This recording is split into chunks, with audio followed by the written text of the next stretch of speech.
Hey guys, welcome back to the channel. This is a story about what if Godlike Naruto x RWBY harem. Before I start, please support for more amazing content and do consider subscribing to my channel and share this video with your friends.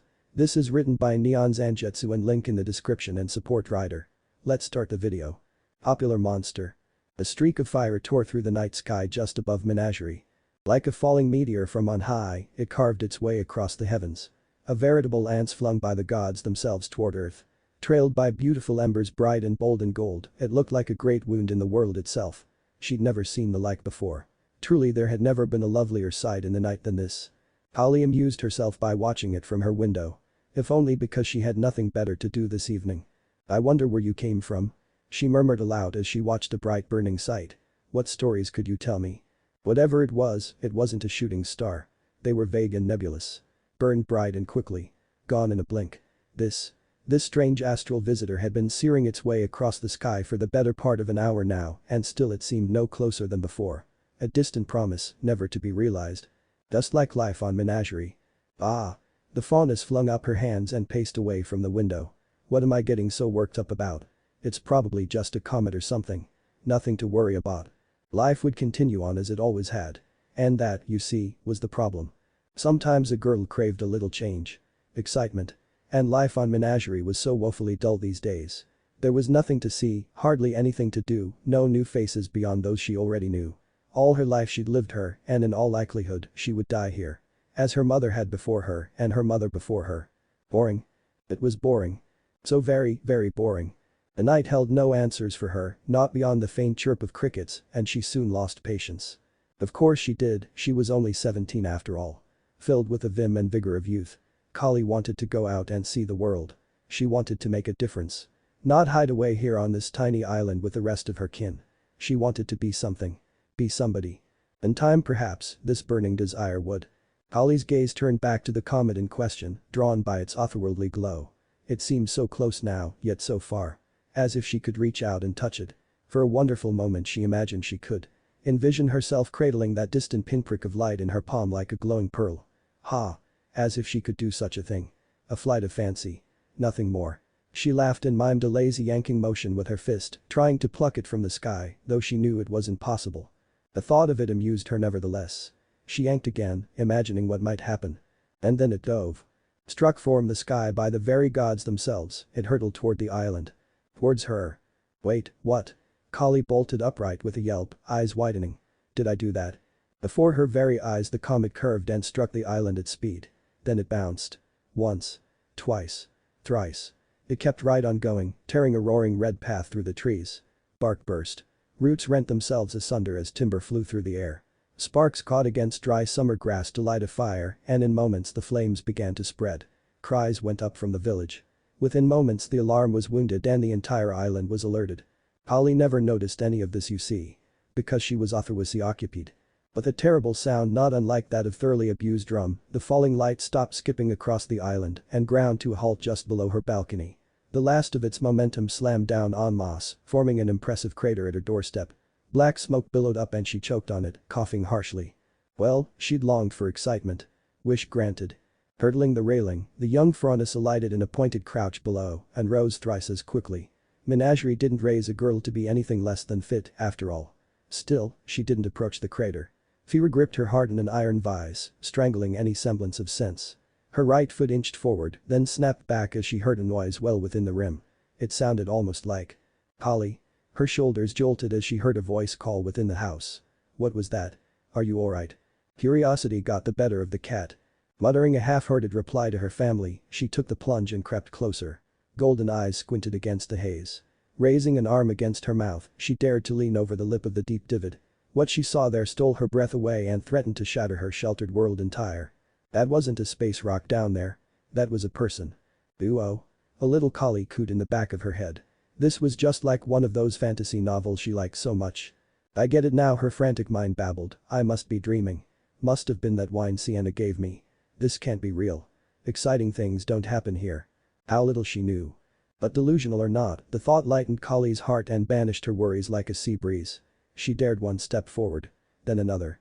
Another, now. Surely if this was a dream, she had nothing to fear, did she? Nope.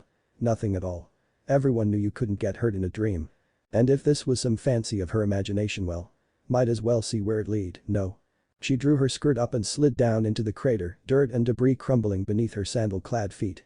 Already she could see the stranger rising within, shaking himself like a wet god. That hurt. Oh, wow. Her mind babbled. He's well fit. At this range it was impossible not to notice him. Blonde eyes, framed by a strong jawline, whiskered cheeks and a shaggy mop of blonde hair. He was definitively of the male persuasion. His clothes were a tattered mess, black and orange rags burnt over a ragged mesh shirt, exposing his torso to the world. Those trousers weren't much better. There wasn't a scratch on him. Yet more proof this was a dream. You couldn't fall from a height like that and not get hurt. It just wasn't possible. Hello, there. She waved at him. And who might you be? The newcomer rounded on her. Blue eyes narrowed intently, and while he didn't quite crouch, there could be no denying the sudden tension in his shoulders. Who in blazes are you? He touched a hand to his forehead. Never mind that, where am I? Blue eyes fraught with confusion glanced about. I was fighting Kagai, I think. His brow furrowed yet further as she looked upon him. Everything's fuzzy. Kali glimpsed a strange mark on his hand and frowned at it. Right, act friendly. Wouldn't do to spook the poor lad. This wasn't one of those dreams, was it? She'd not had one of those in a while. How quaint. Well, aren't you an odd one? Kali felt her ears begin to twitch as she regarded him. Tell me, who or what are you? Alas, her tongue betrayed her completely and she began to babble despite her best efforts. A warrior? A doctor perhaps? Something else? Something more? Less? Well, that's a lot of questions. The young man recoiled, rocking back on his heels. To answer the first one, Naruto. That's my name, I guess. Does that help? Splendid. That settled introductions. Now that's a fine name, isn't it? She closed the distance and grasped his hands in hers. It's a pleasure to meet you, Naruto. I'm Kali. She shook his hands heartily. You're not real, are you? He made a noise of confusion when she reached up to pinch one of his cheeks. You don't look real. But you feel real. Her ears perked up. Maybe I should test. On a whim she pushed close and pressed her lips to his. Those felt real, too. Why of course I'm real. He jerked out of her grasp with a growl. Were you saying that? And would you kiss me? Why, because this is a dream, of course. She shrugged. That or you're a figment of my imagination. A finger touched itself to her cheek, I'm not sure which. Doesn't matter, I suppose. Another shrug as he continued to sputter. You're a faunus, aren't you? When she received only silence, Kali frowned against it. What else would you be? The young man blinked. Alright. You've lost me. What in blazes is a faunus? Kali blinked at that. Once. Twice. Thrice now. You don't know what a faunus is? No. The blonde all but bit out the words. I just said that. That was absurd. Even a child knew what a faunus was. It would be one thing for him to claim not to be one, many denied their heritage all the time, but for him to not even know that implied something altogether less pleasant, something impossible, something straight out of her books. One of the more exciting ones. Did you hit your head or something? His brow twitched. This from the girl that kissed me out of the blue. Realization dawned. Oh. Kali's face began to burn. Oh, dear. But she had. Her mind slowed to a crawl as she began to comprehend the enormity of what she'd just done. All hands, full stop. She looked left. Looked right and found no escape. The consequences of her actions caught up to her at once and there was no mercy. Unbidden, her tongue flitted out, tasting her lips, imagining his against hers again. Gah. No. Bad kitty. Deny, deny, deny. This wasn't happening. Full denial. This was a dream. Absolutely. Nothing more. Well. Kali coughed into a fist to hide her flush. This is a very strange dream indeed. Naruto flung up his arms. This ain't a dream. As far as first impressions went, there's nothing short of memorable. A wayward warrior and a girl with an overactive imagination. One who thought him little more than a passing dream. Two strange souls meeting across the universe, like two ships passing in the night. A fox and a cat, none the wiser of what this meeting would transpire. Their union would forever alter the face of Remnant. But for better or worse. Who could say? Monster. Menagerie was beautiful. In hindsight, that was the first word that came to Naruto's mind when he saw the island by day. Make no mistake, it was an island, not a terribly large one, but an island nonetheless. Warm ground caressed his feet as he walked in the market. Lush green forests greeted his eyes, coupled with white sands and crystal blue water as far as he could see. It was a paradise in spite of its eyes. To say nothing of the people. So many people. Everywhere he looked he saw those who weren't quite human, men with horns and fangs, women with tails and scales. Some of them even had gills. More than a few looked upon him with quiet awe as he walked by. He didn't much like the reverence in their eyes. Least of all the way they looked upon him like he was something more than them. Knowing why only made it worse. He had no one to blame but himself.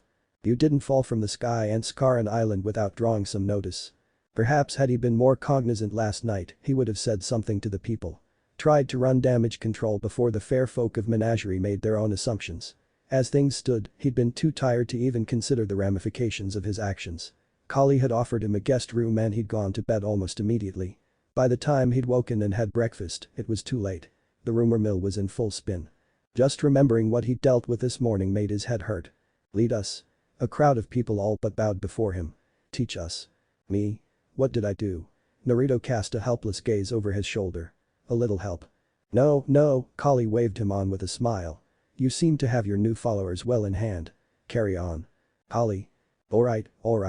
Give the man some space, people. He shook his head and banished the memory as he slipped through the streets after her. These people weren't simple by any means or measure. He'd simply done the impossible in their eyes. Apparently one miracle could be written off as something called a semblance and he still didn't know what that was. But he had gone well past that. Maybe he shouldn't have spammed those shadow clones to clear up that maze or fetch all that food or help Peoply or a lot of things. The list went on. All this just because he just wanted to help. Now far as these folk were concerned, he was the second coming of their god. Which was something of a problem. Because last he checked, he wasn't one. He may as well be one to these people. Kurama's input only made matters worse. Use your senses. Not a single soul here has chakra. Not as we know it. On a whim Naruto did just that. Sure enough, the truth alarmed him. Some of these people certainly had something, but whatever it wasn't chakra. Was it? Strange. It didn't feel like chakra. Had he fallen into a new world or simply the future? He had no way of knowing, and that frightened him. We're far from home, aren't we? A jaw-popping yawn answered him. Seems like it. Well, he'd never been one to falter in the face of adversity, and he wasn't about to now. Even now, the sheer press of people threatened to overwhelm him. He'd not been neck-deep in bodies like this since the war. Not since no. Don't think about that. When he reached for his memories he found a gaping tear in his mind, a wound that still hadn't quite healed. Would it ever? His smile soured. Deep breaths now, dream boy. Kali patted his arm as she sashayed past, hip swaying. Follow me and don't get lost.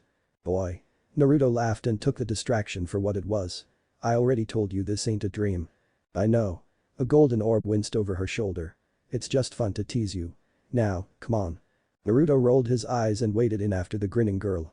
Think Abijadama would sort her out. Kurama, no. No blasting the island. Just a suggestion. He took comfort in what little she told him of this place as they made their way into the market. Menagerie wasn't all that large compared to most places he'd been. Nearly two-thirds of the landmass was comprised of desert, forcing the resident faunas to congregate on smaller areas like this, thus resulting in small and dense settlements. The biggest settlement here was its capital, Kuokuana, in which he currently found himself. It wasn't a bad place per se, he just felt hemmed in. No doubt many of the folk here felt the same. Two-thirds desert, eh? Maybe we should do something about that. Naruto nearly missed a step. Can we? We couldn't before. We can now. You know why? When did you get so proactive? What can I say? His partner chortled. I'm feeling generous. Must be all the worship. Boy.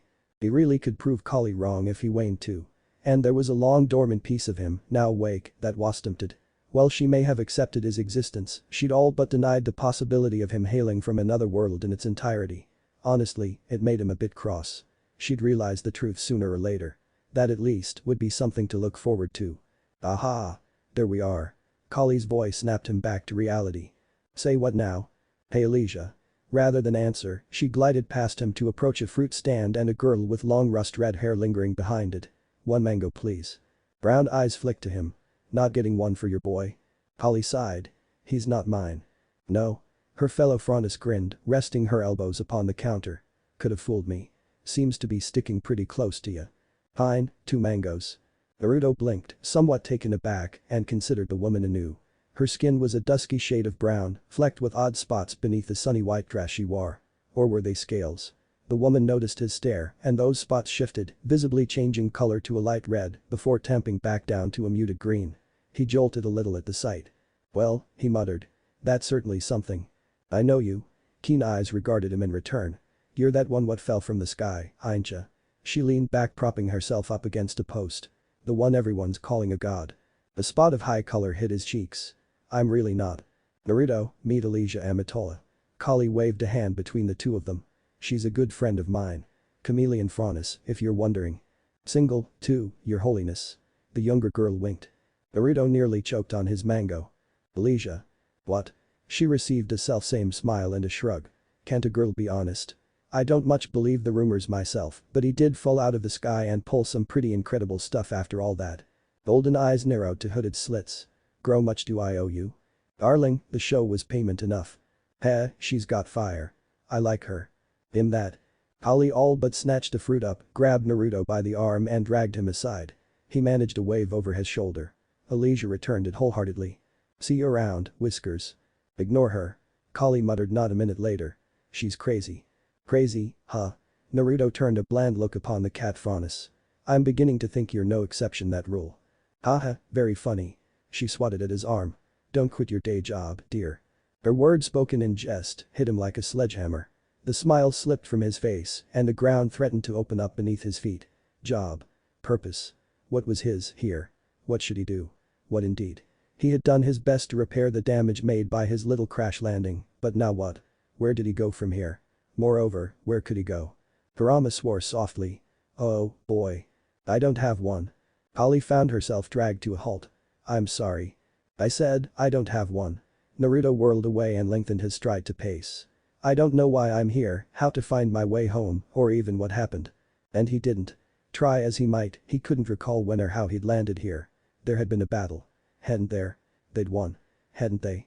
He recalled doing something to someone, but the rest was a grainy blur of static. His memories twisted and tattered in spite of his best efforts to marshal them. Alright.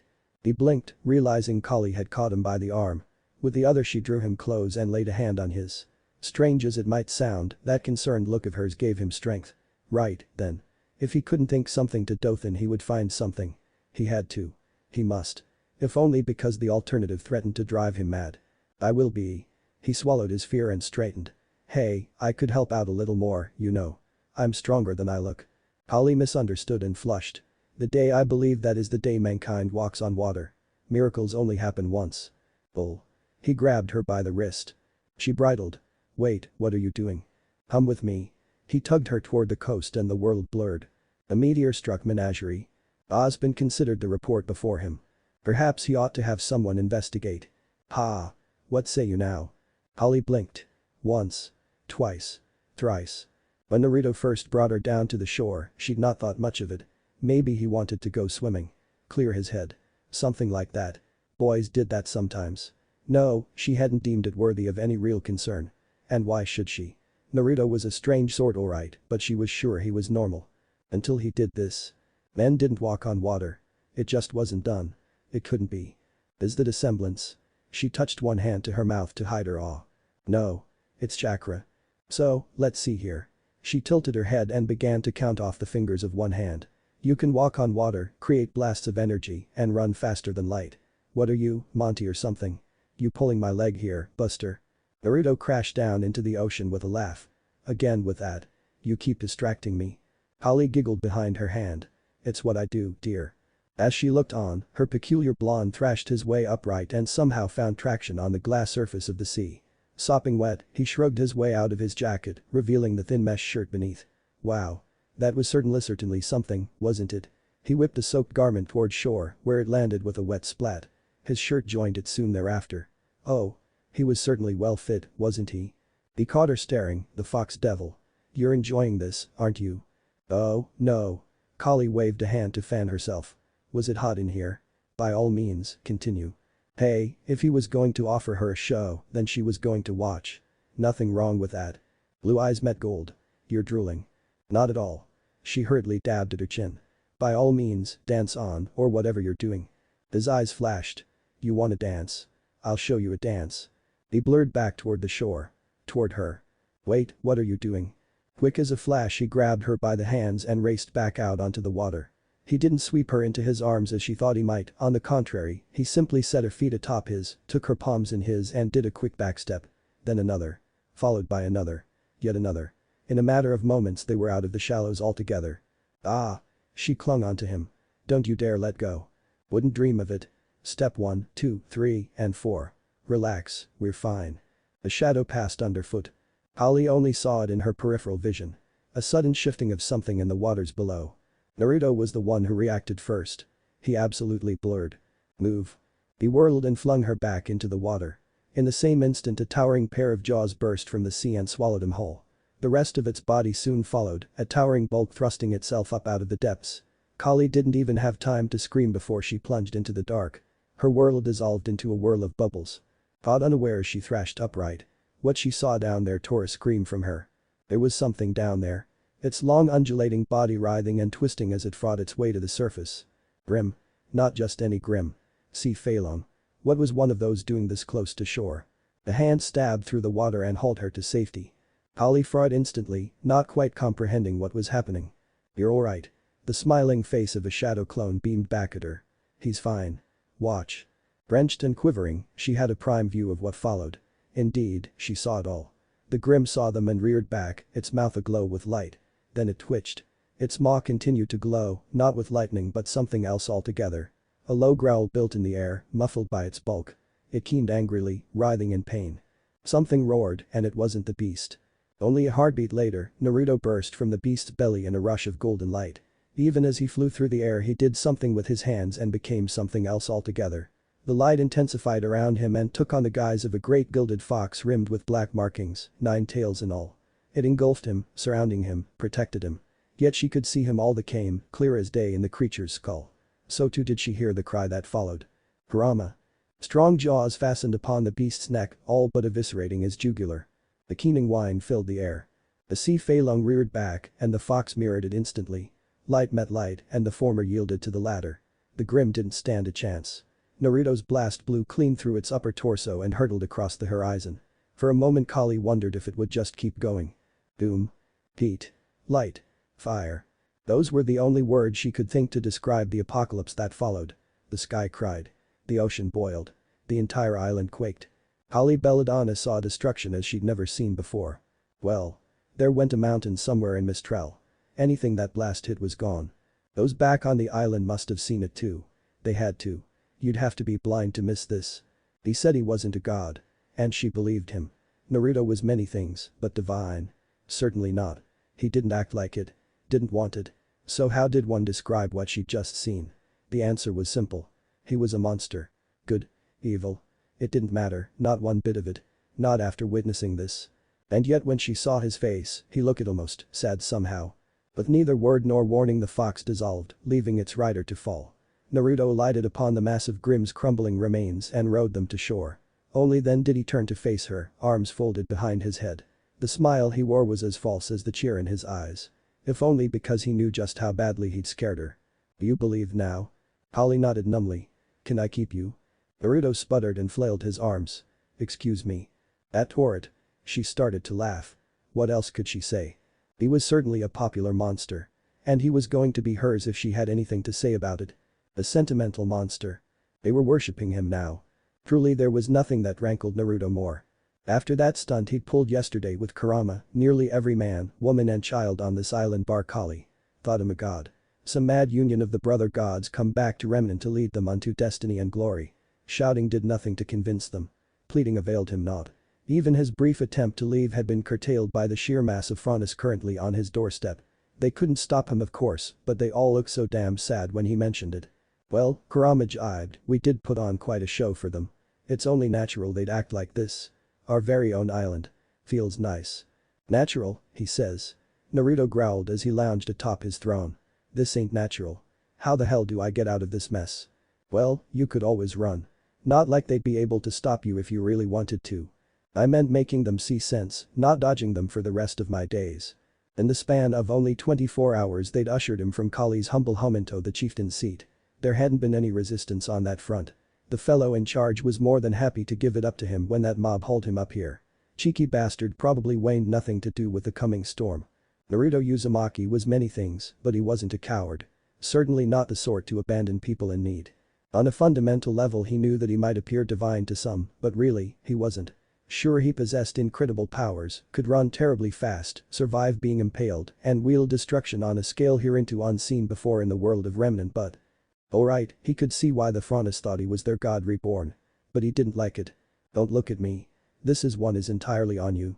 Kurama poked another hole in his defenses. One does not simply turn into a giant fox, butcher a massive grim and annihilate several mountains without attracting attention to oneself. I did warn you. Naruto buried his head in his hands. Hopefully no one else in the world had noticed though, who was he kidding?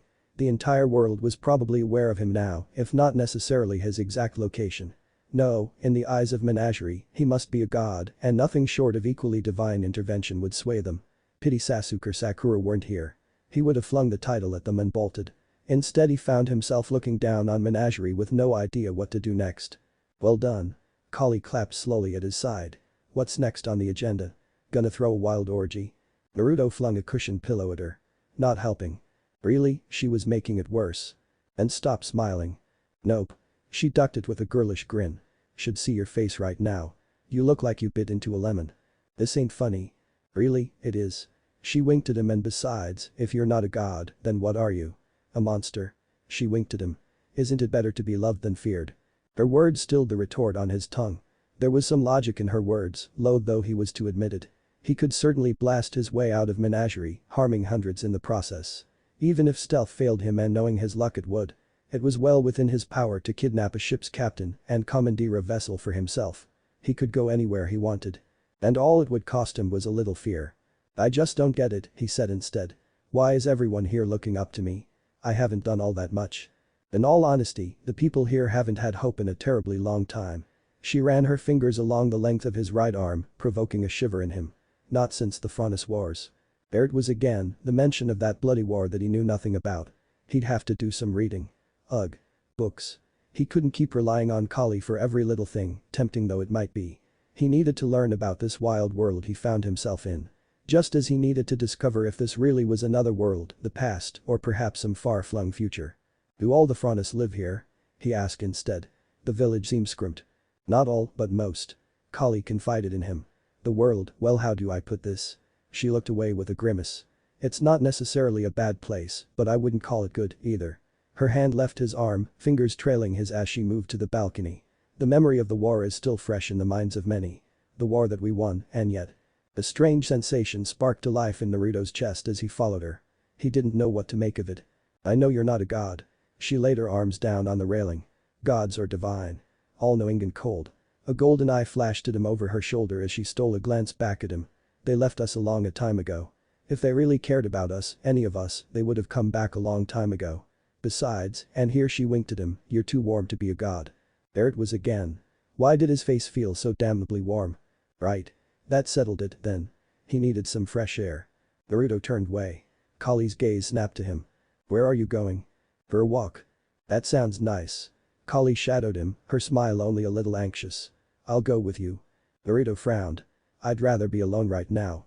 She shook her head. That's really not a good idea. His brow furrowed. Something you'd like to tell me, Kali? Or maybe not so much tell as see. Her ears twitched atop her head, flattening under the weight of his stare. Kali. You're gonna get mobbed, you daft boy. She burst out before he could continue. Think for a second. The blonde brow rose. You take one step out those doors without an escort and I guarantee you're going to get swarmed. She stabbed a finger at the still swelling crowd below. There's already a throng of people out there wanting to see you. If you just walk out there by yourself, all hell will break loose. Then what will you do? Deal with it? She frowned. Naruto. Now it was his turn to wince. Fine, have it your way. My lord. Praise be to you, m'lord. Protect us from the grim, our lord. Kali was right. Oh, how that burned. Her smile radiated smugness. If the fervor of his arrival had been bad before, now it was at a fever pitch. People crowded around him the very moment he emerged. Asking for his blessing, for his touch, for his words, as if such a thing mattered. If not for the guard she'd suggested, the two of them would have been buried straight away.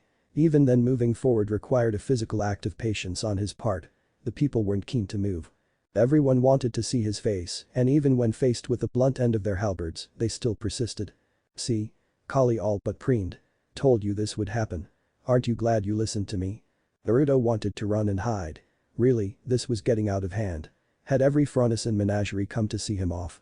Kali tugged at his wrist, forcing him to raise his right arm. The shouts that followed nearly left him deaf. Say what you would about her, but she knew how to please a crowd. Smile and wave, dear. Make way, blast you. A new voice cried. I'm late. A tan woman with striped shoulders and striking golden eyes thrashed her way to the front of the crowd, looking positively harassed. Idly Naruto noticed that she too wore the same sigil and black on white tabard of those tasked with protecting him. Right. Protection. Because he clearly needed that. Hey Sienna. Kali dared to wave at the newcomer. Why are you wearing that uniform? Don't read into it. The young woman huffed and planted a fist on her hip. I'm just helping out the old man on patrol after last night. Why didn't you tell me you were taking him out? His friend tittered into a palm, smile gone brittle as the guardswoman slipped in between them. Must have slipped my mind. Something told Naruto it hadn't. Still, he grimaced despite himself. I really am sorry about that. My clones'll have the mess cleaned up in no time, I swear. It was the wrong thing to say. Because it immediately brought her attention to bear upon him. There was an edge to her gaze, a rawness Kali lacked. Golden eyes flitted up and down the length of him, considering him as one might a fine cut of steak. He wasn't sure he liked the hunger lurking behind those eyes. You're the guy that slammed into the island. Sienna's brow shot straight to her hairline. And fought that giant sea grim? I call dibs. Naruto nearly choked and desperately thumped his chest with a fist. What is with the women on this island? Sienna, Kali cooed, you're like a sister to me, but I will cut you. I saw him first. The people pressed closer around them, muffling her reply. Thus give a blessing to them and be done with it already. Kurama's voice interposed itself over his thoughts. Trust me, they'll never stop until you do. Despite his discomfort, Naruto dared to smile. Speaking from experience. Unfortunately. Fine. With a long-suffering sigh, Naruto raised a hand. All around him, the people went still, awaiting his words. He failed for the words as the silence stretched on. Damn it. Say something. His tongue betrayed him spectacularly. Yumi at Ramen and be well. Everyone went mad. Our Lord speaks. It's the food of the gods. Someone fetch him a bowl. At once. Kali coughed into a fist. Sienna slapped a palm to her forehead. Kurama was far less subtle. Dolt. I panicked, alright. Please, my lord. A woman bowled her way through, startling him before he could think to take another step. My son. He's sick. You have to help him. Naruto recoiled. What? He had all of an instant to take in brown hair framing dark eyes and a pale if scarred face, her body wrapped up in simple grey tunic off white breeches. Then she held out a mewling babe. That at least he had more time to notice. If only because they were so small. With a soft crown of dark hair, wrapped in swaddling clothes, they couldn't have been more than 3 months old. He's ill, my lord. Please. The blonde bridled, keenly aware of Kali's gaze on him. That's Miss Belmont. She whispered quickly. Her son's been sick for a while. Can't she take him to a doctor or something? Naruto hissed back. Why give me to me? You think she hasn't tried? His right eye twitched. Damn her and her sense. If you do this, there will be no going back. Kurama's words were black on his heart. The feats you've done so far might be explained away or blamed on someone else, but if you go around healing people in full view of others, well, you'll make a name for yourself. Naruto knew that. It went without saying. But a baby. Screw it. He thrust his marked hand forward. Let me see him. The woman shuffled forward, all but pushing the child into his arms. Naruto stumbled for a moment but managed to right himself. The boy was light. Too light. Why was his skin gray? Have you been feeding him? He won't drink, my lord. He barely even cries. Don't call me that. He muttered, feeling a flush of shame. I'm no lord. Shifting his grasp on the boy, he tucked them into the crook of one arm and brought another his marked palm to bear upon him. Carefully, delicately, he pushed a thread of chakra into the tiny body, unwilling to tax his already overburdened body. What he found there alarmed him. There was a darkness in the infant's veins. Nasty stuff. Very nasty. It almost felt like a poison. Who would poison a baby? And why? He echoed Kurama's concerns. Another mystery to solve.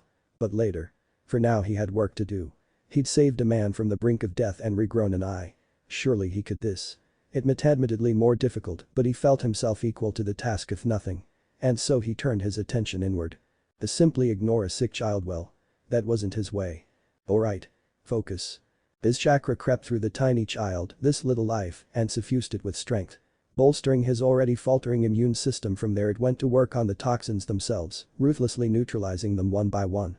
He wasn't sure how much time passed. Minutes. Hours. It felt like an eternity. The buzz of the crowd faded away, little more than an annoying bleed in the back of his brain. Before his very eyes, the babe's pallid skin regained some semblance of color. That little face screwed up, their nose wrinkled, and then. Kurama rolled his eyes. Here we go. Why That was a healthy, lusty cry, the shriek of an infant who demanded to be fed, and fed now. Naruto jolted in surprise, but the boy's mother was there, sweeping her child away into her arms. It was the spark that started a fire in the hearts of those watching. It's a miracle. Someone cried. He has healing hands. Praise be. Naruto scratched his cheek and heaved a sigh as they continued to babble about him. Well, there was no stopping them now. He'd sealed his fate. A destroyer was one thing, but a healer. His name was going to be on everyone's lips for days.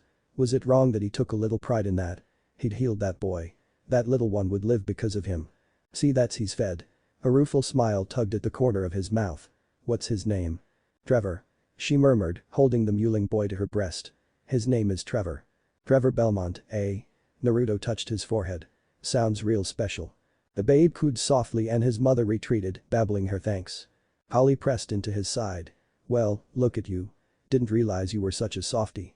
His lips pursed into a thin line. Not a word, Collie. I mean it. Her eyes glittered. Softie. You'd make a good father. Naruto looked back, only to find Trevor his mother were long gone, lost in the sea of people. Blasted. He swore softly. Forgot to ask her how he got sick. You can always asking later. I've got the measure of the boy now. Shouldn't be too hard to find him again. Should he? Strange as it might sound, he felt invested in little Trevor's well-being. What, it fell ill again? No, this was something to investigate, not forget. If some lunatic was running around poisoning children or worse, he would put a stop to it. What kind of madman would do such a thing? No, but whoever they are, they'll regret being born. On that, they were in agreement. Yes, very touching. Sienna made a grab for his arm, snapping him back to reality. You're holding up the line. Get moving. She turned to go, only to stop short ahead of him. He nearly walked into her back, bowling her over outright. Not the time, Taurus. Naruto heard Kali growl over the crowd. This is precisely the time. A new voice inquired, speaking in a low contralto. Move aside. Naruto sighed. Oh, for the love of. What now? Craning his neck around Kali's shoulder, he found himself regarding a fiery red-heated woman wrapped up in dark leather armor. Her eyes were sharp and keen, her skin pale, and though her face was dirty, she looked noble despite it all. The crimson swords hanging at her hips were decidedly less so. Worse, the emotions he sensed from her were nothing short of boiling. You're the one, then. She considered him intently. The god that fell out of heaven. Kurama whistled. Well, that's certainly a nice pair of. Naruto coughed harshly to drown him out. What's your name?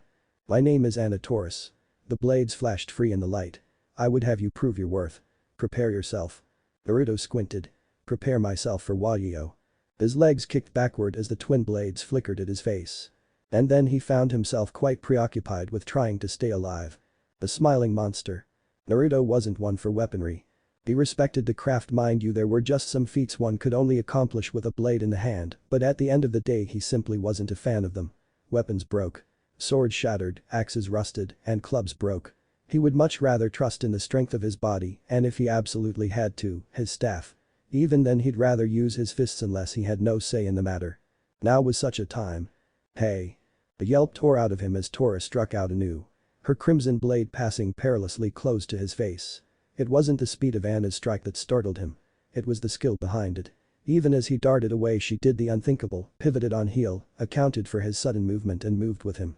She still missed of course, but the fact that she was able to follow his movements at all was frankly alarming.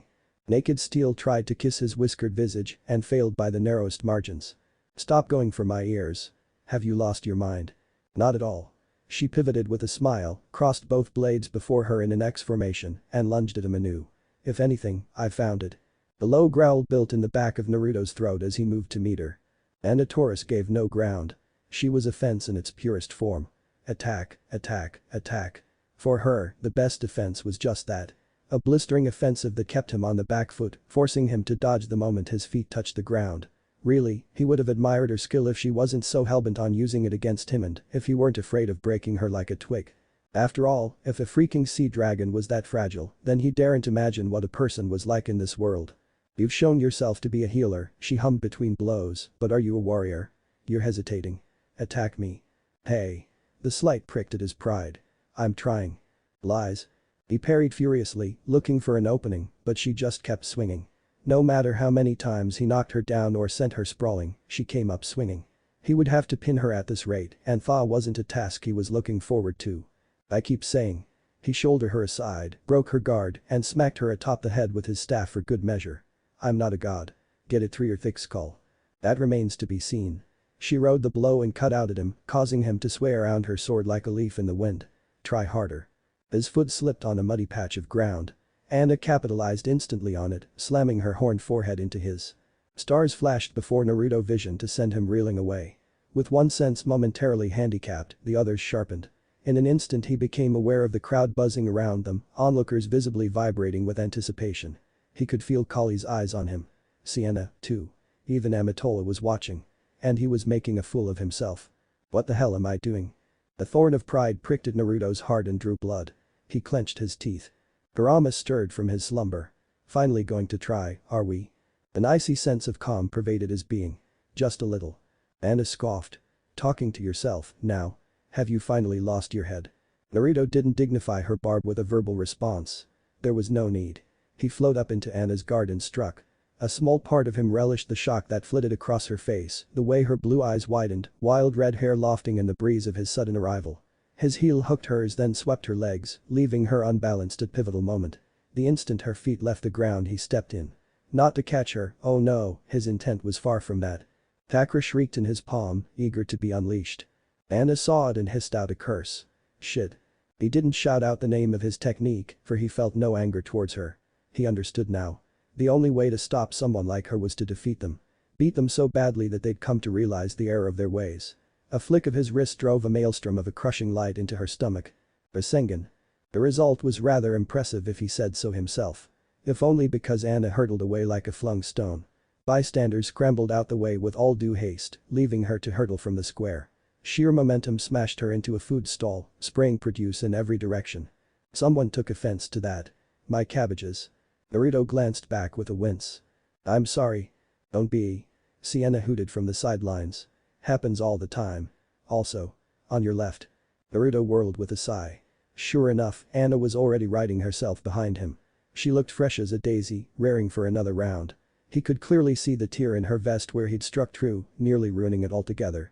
Heat crept into his cheeks as he glimpsed her taut stomach. His eyes flowed up, noticing the generous mound of her left breast, nearly exposed by the damage he'd done. Naruto flung up his arms. Stay down. Anna Taurus ran her hands through the wild mane of her hair, shaking bits of pestle and produce from her scarlet tresses. She was still smiling, but now that smile held an edge, a sword unsheathed. It was the look of one who had been searching for something and finally found their heart's desire. Naruto wasn't sure he liked the look of it. That's more like it. Her voice emerged as a low contralto, an ear-through growl. I felt that. How are you still standing? I have my ways. She closed the distance between them in an instant, forcing him to brave his staff with both hands. Is it just me, or is she hitting harder? On that, they were in agreement. Something was amiss here.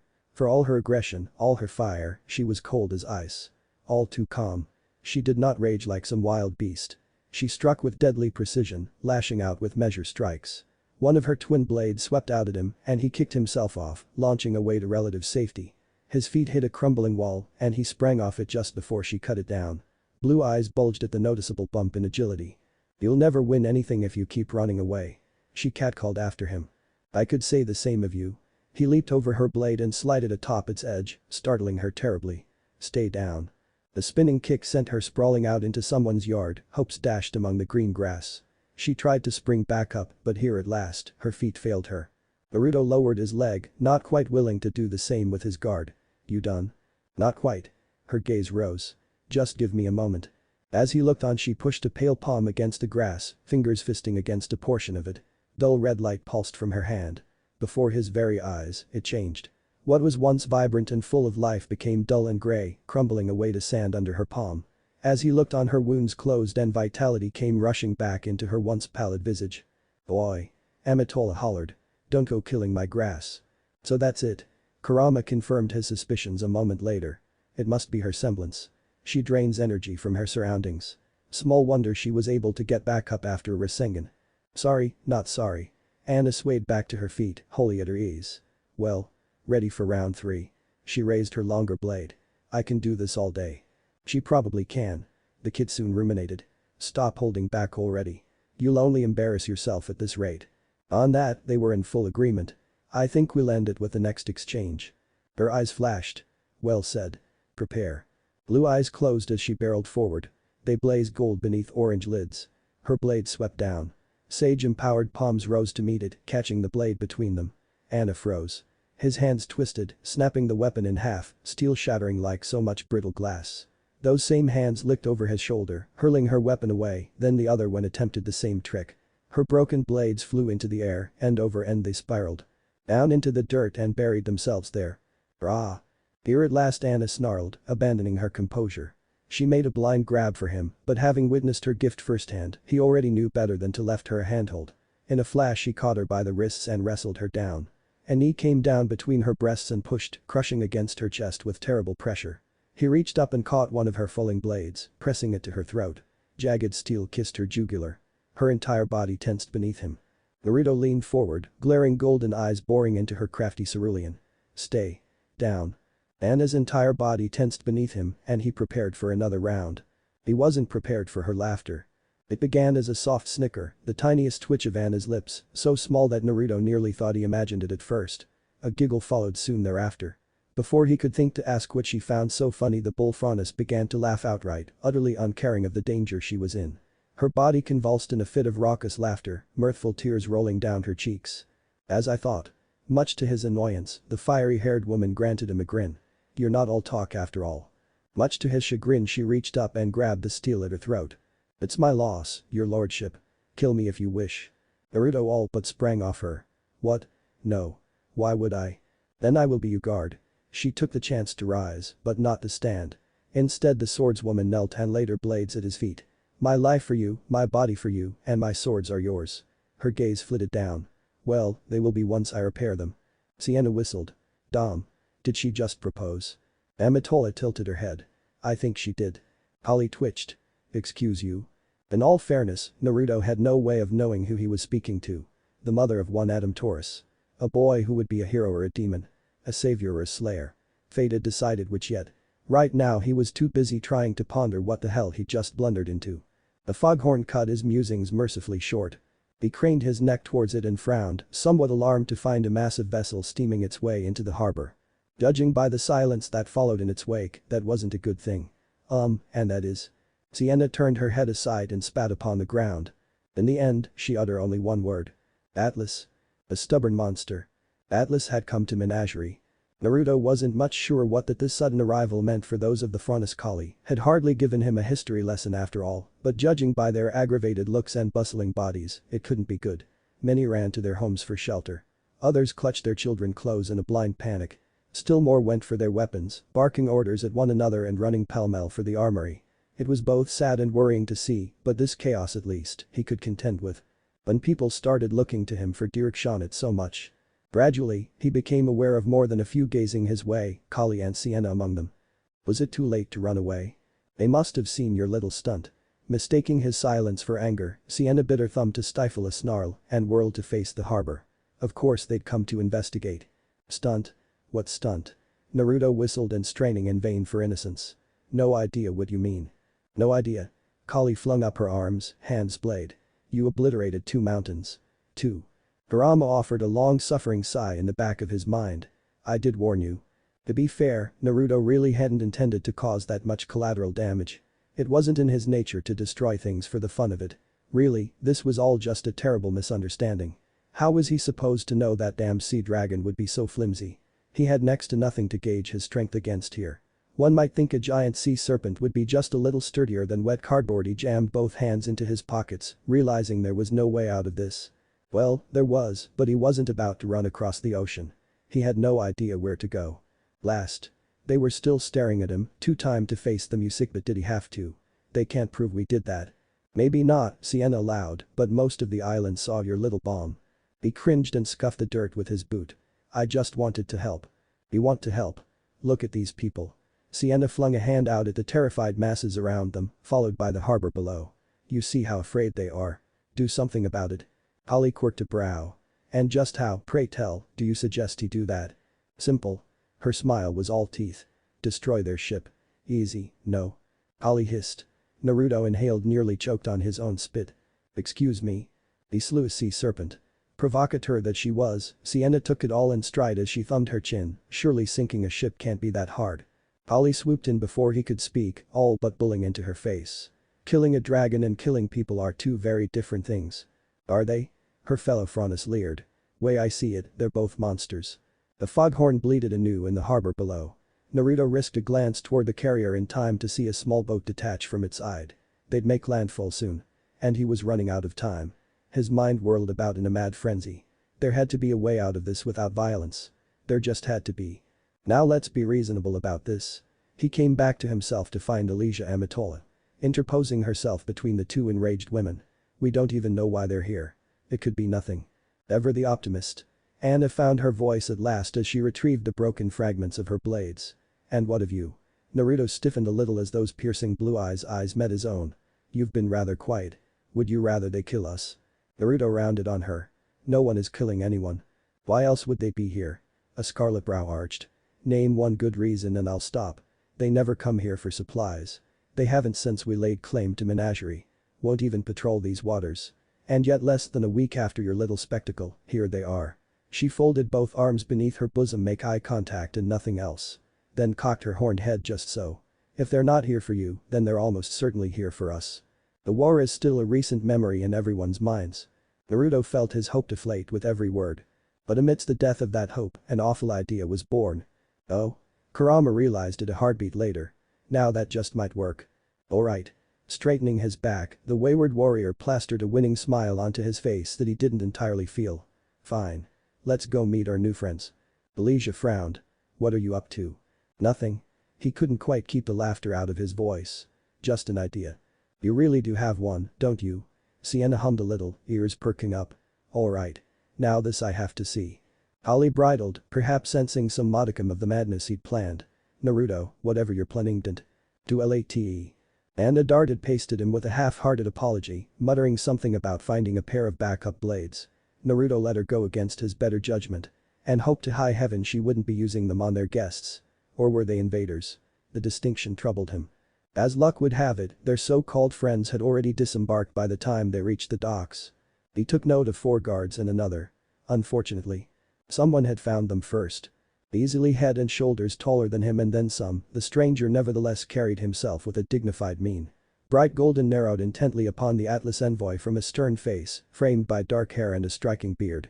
The deep purple cloak he wore over his bare chest seemed to signify a rank of some sort, and his broad arms remained clasped firmly his broad chest.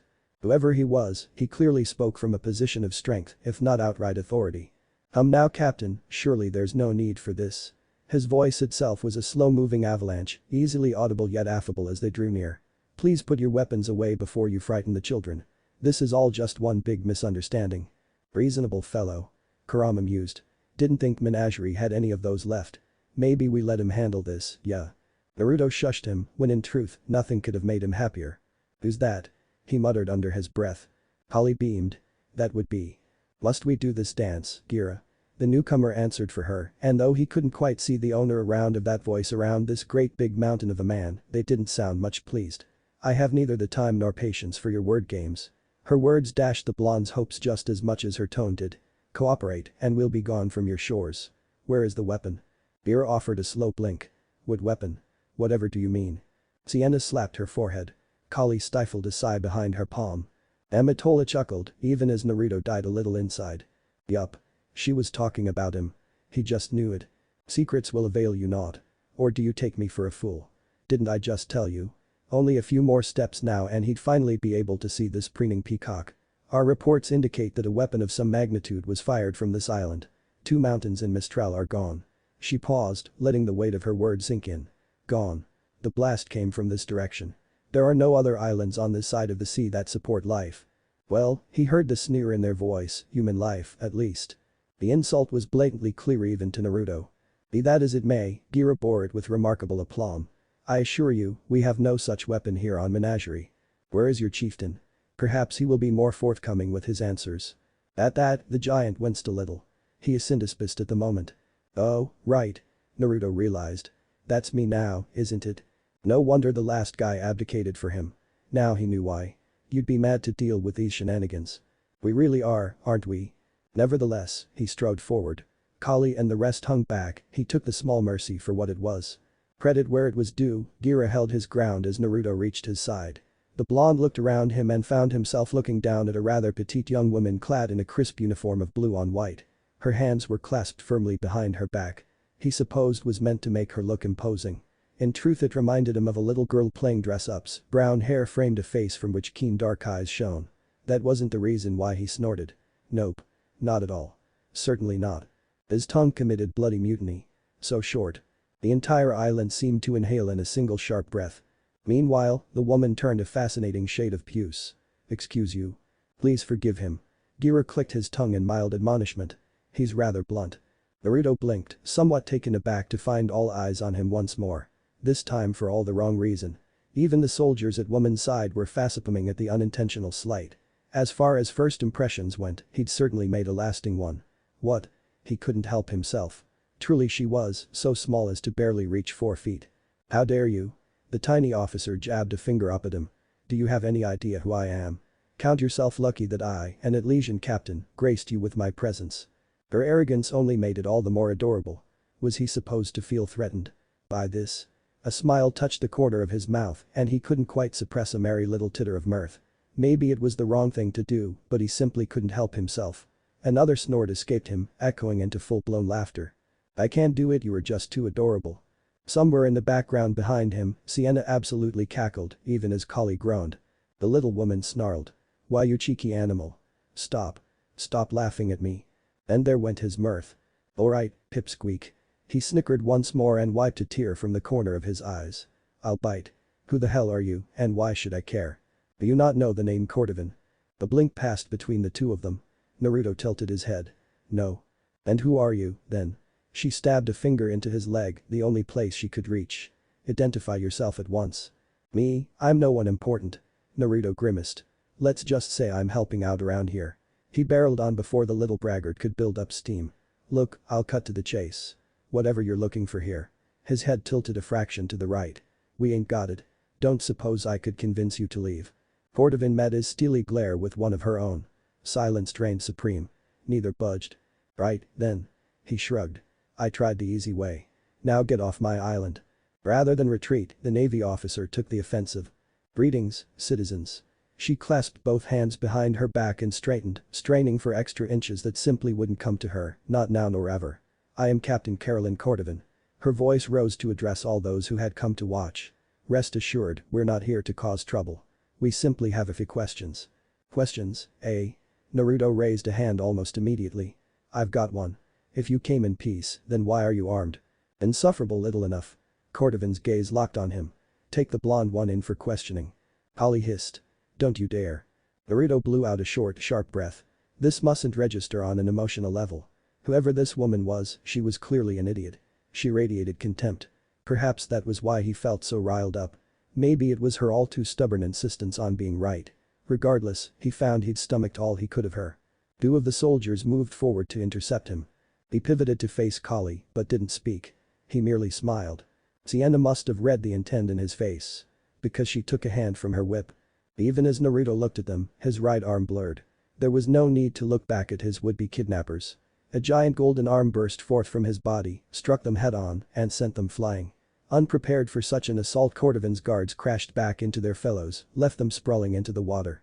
They thrashed about in the shallows, clinging to the dock for safety. Cordovan recoiled. Why you? You don't seem to understand the situation you're in. Naruto turned back to face Cordovan. Behind him, someone he never knew who brought a chair forth for him to sit on, and he did so gladly, happy to rest his aching legs. If we're going to do things peacefully, that's the way it'll be. Peacefully. He steeped his fingers with a flinty smile. Because trust me when I say, you don't want the other option. You dare threaten me? The captain sputtered. I am the envoy of a nation beyond your comprehension. See, I can comprehend an awful lot. Naruto lounged on the throne, eyes narrowing with passing moment. I've fought gods and monsters, and even they pale in comparison to the sheer madness I've been dealing with on this island. So unless you're a freaking Itsuki in disguise, his eyes flicked her up and down, noting the lack of horns or any chakra whatsoever, which is very unlikely. You can buzz right off. She reached for her sidearm. Last mistake. Gira heaved a sigh. Captain Cordovan, was it? The proud woman frowned at him, still not quite drawing. Yes. I suggest you come back another day. It would appear our chieftain is in something of a foul mood at the moment. I beg your pardon. She blinked anew.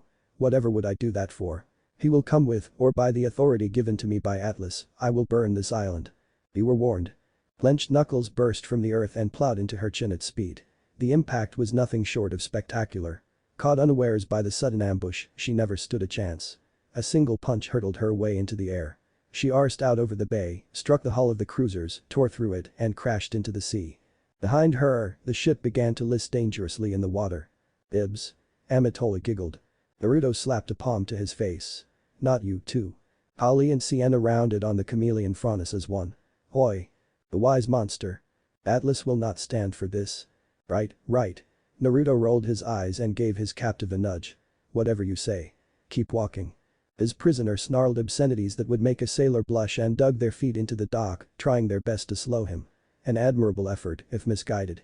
They would have had better luck trying to push back against a mountain. As such, they only succeeded in grinding their pace to a crawl as he ushered them down the docks. From there the wayward warrior frog marched them right up to the dinghy, unshackled their arms and legs, and promptly prepared to throw them in. Anna was waiting for him, a watchful eye on the huddled forms nestled within. She's the last one. Yup.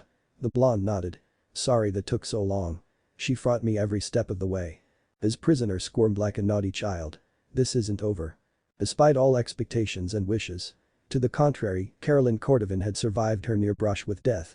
By her manner alone, it was clear she would have preferred that to captivity.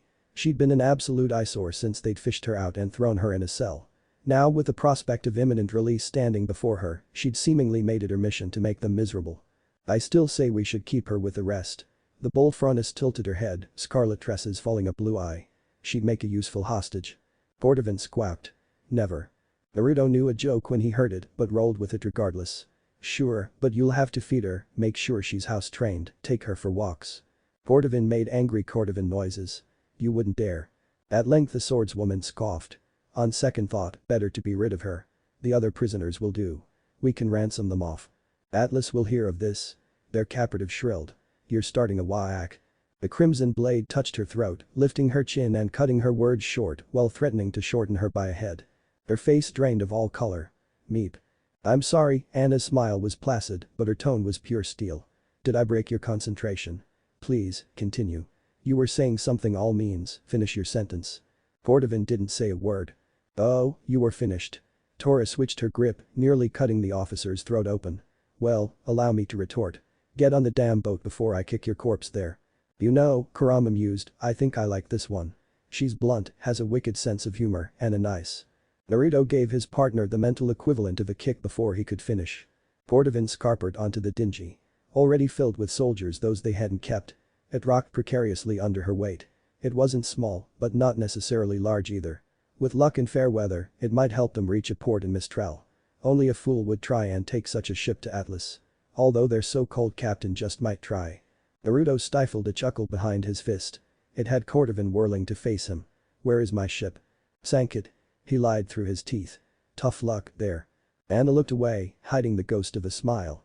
They had not, in fact, sunk the ship, but the prisoners had no way of knowing that. Even he knew better than to reveal state secrets to an enemy. Wait, was Menagerie its own state now? If things continued apace it might well be.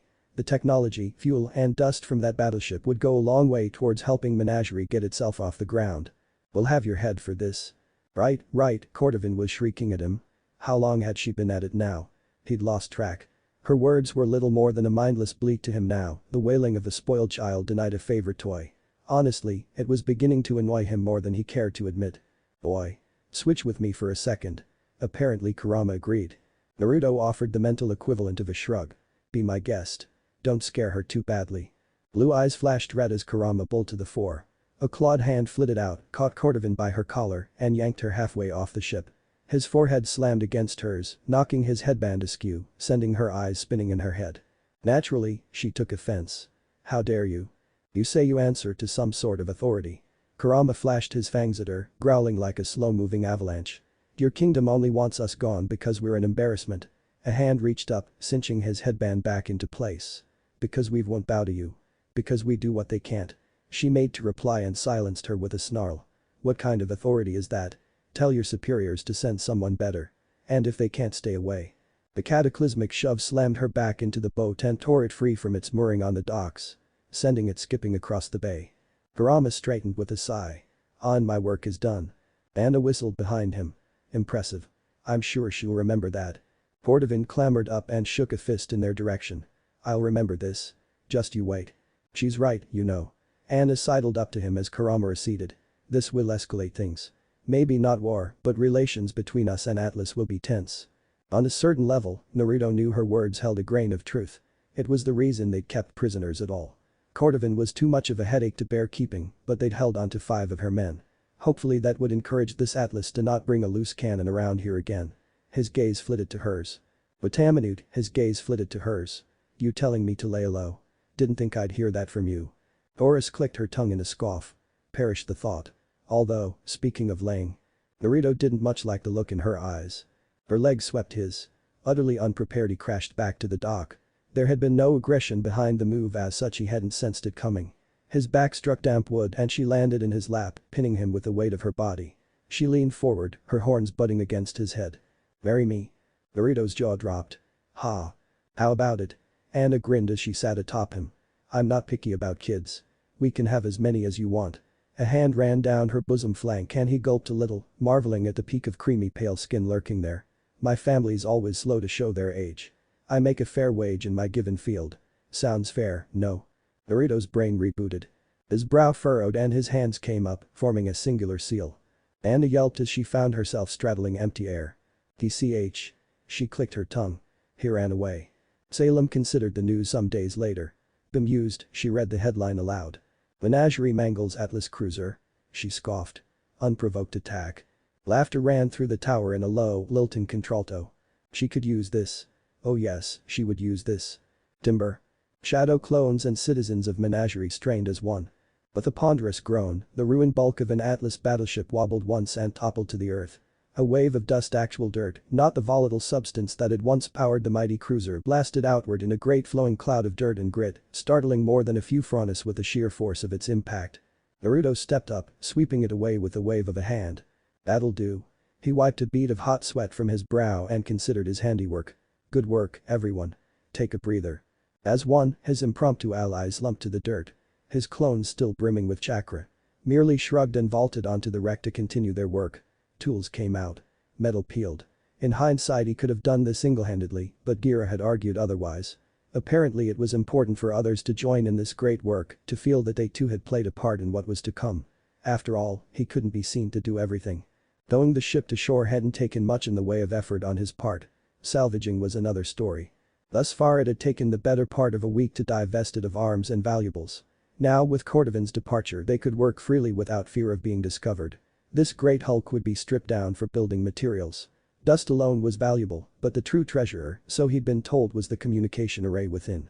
Now, Naruto didn't much understand this CCT technology, but he didn't have to. He had people for that these days. Although that said, he couldn't help but feel he was forgetting something. "I could kiss you." "Ah." Holly nearly dove on him from behind. It was only his heightened instincts that kept her from bearing him down to the ground as Anna had. Her palm caught at his arm, however, granting her a handhold to keep close. Idly he noted her hair. It was steadily growing longer with each day and frankly a good look for her. But she was speaking to him and he must attend. "I don't get it." His brow furrowed. "Were you so happy? Don't you see? We can patch into the CCT with this." She released him and danced away, grinning from ear to ear. "We might even be able to build our own tower with this tech." Naruto and Kurama exchanged a mental look, followed by a shrug. And, "Oh, you." She pinched his arm with a good-natured smile. "This means Menagerie won't be cut off from the world anymore." He scratched the back of his head. "I take it that's a good thing." "Very much so." A golden eye gleamed over her shoulder. "It will be for Sienna, never mind Elysia." Fine fingers wriggled in the air, reminding him of the cheeky chameleon Faunus. "She's been angling after tech like this for a while. She'll probably do a whole lot more than try to kiss you once she learns about it." Wait, just like that, her words trailed off and a dangerous calm settled over her tan face. "That won't do." Naruto drew back a pace, even more wary of her now. Kali." She took a short, sharp step forward. "Don't move." That was his only warning. And then. Mwah. Kali's lips smacked against his, her body physically ramming him up against a tree. It hardly even counted as a kiss really, more her mouth smashing against his, just the sort one might expect from a first kiss. Brief and awkward and painful, fumbling, yet adorable in its own way. Their teeth clicked together with a harsh clack, and he was the one to jerk back with a cut lip. Ow. He recoiled, rubbing his face. What the hell was that for? Ali joined him, cheeks dust a light pink. She made a face and stuck out her tongue. I think I swallowed some of your blood. Yuck. Silence reigned supreme. Naruto snickered. Kali muffled a snicker behind her palm. Soon enough they were both laughing outright. There, she declared, straightening up at the last. Now those hussies can't steal a march on me when I'm not looking. Naruto touched a hand to his lip. Gradually, the enormity of what she had done sank in. And you had to do that now. Yup. She didn't falter. Because any second now. A sharp shriek of joy pierced the coast. Where is he? I want his babies. That's why. Naruto palmed his face. He just couldn't get any peace today it seemed. If it wasn't Anna tackling him and proposing marriage it was Kali being weird and now this nonsense with Sienna. Popular monster, indeed. Hums with the territory, kiddo. You made your bed, now you sleep in it. Right, to hell with this, you've all lost your minds. He flung up his arms. I'm going to check in on our other project. Kali hummed her agreement. Might be best to do that till Sienna calms down. Naruto didn't hear her. He was already stalking away. Elijah Amatola styled herself as something of an amateur scholar. Well, a scholar in training. No diploma there, and as a faunus, she wasn't like to ever earn one.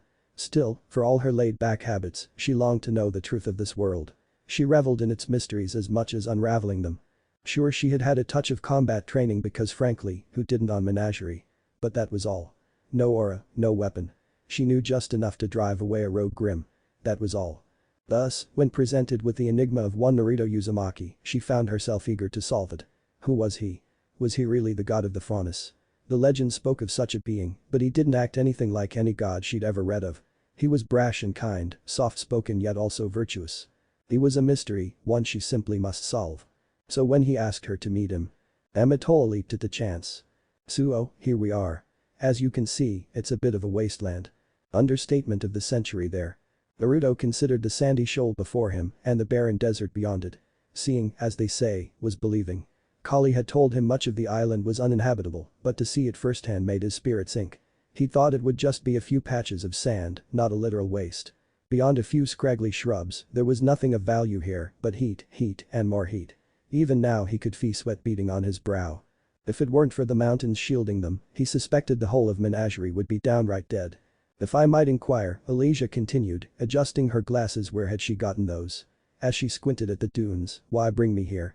Everyone says you're powerful and all, and that's good, but isn't this a bit much even for you? Oh? Is she challenging us? That sounds like a challenge.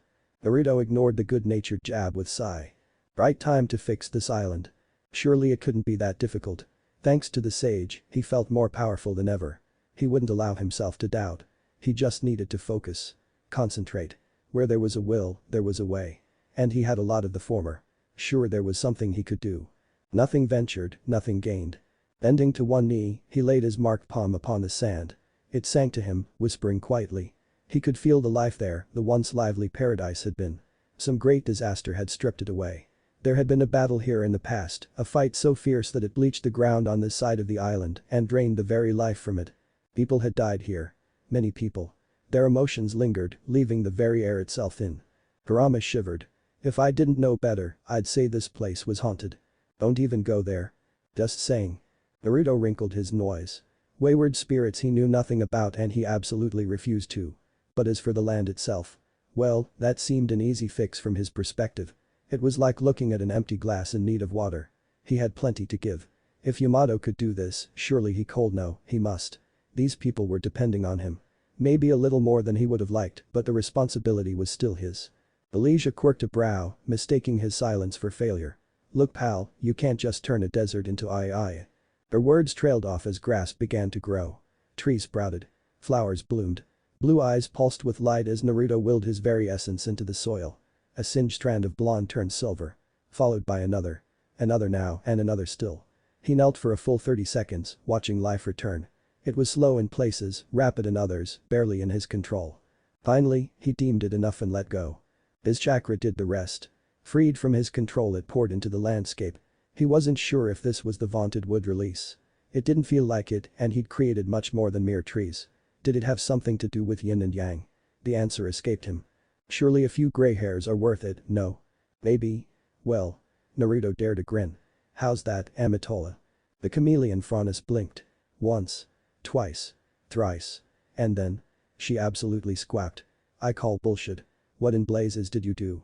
Naruto plunked down with a weary sigh, sweat beading on his brow. It's really not that hard with the right chakra nature. He wasn't prepared for the chameleon Franus to land square in his lap. Her forehead all but shoved against his, glasses gone askew. She all but curled into his lap and latched on for dear life, nearly knocking him down in his haste to get at him. If not for his superior sense of balance, she might have bowled him over with excitement alone. Bright silver eyes met his, wild with curiosity. Teach me. Kurama absolutely howled with raucous laughter. A beat of silence passed between them. At length, Naruto found his voice. Amatola, say what now? A merry monster. There comes a time in everyone's life when they wonder if they've gone mad. Naruto didn't feel particularly mad at the moment. Angry or otherwise. On the contrary. His thoughts were very much orderly and clear, downright transparent, even. He was out of his depth here. He knew that. He'd come to accept it even if he didn't necessarily enjoy it. There could be no denying it. For all he'd said and done, no, perhaps in spite of it, the people of Menagerie still believed him to be a god. Hell, poor Amatola wanted him to train her in his so-called godly ways after his latest display. As if he could do that. Reluctantly, the blonde's sullen thoughts returned to reality. He remembered where he was sitting, and it was this that turned his thoughts sour. Reclining upon the chieftain's throne, he looked down from the dais, gazing upon another what had Kali called them. Supplicants. Right, that was the word. He didn't think he'd have to preside over petty disputes like this. It seemed such a trivial thing in the beginning, but to these people, such matters were akin to life and death. Even if they were about bloody property lines. And we still need to find who poisoned that kid. Trevor, right. He muttered, thoughts turning inward as a man and a woman continued to argue under him. Anyone going around trying to kill babies was someone who needed to be dealt with personally. His clones hadn't turned up anything.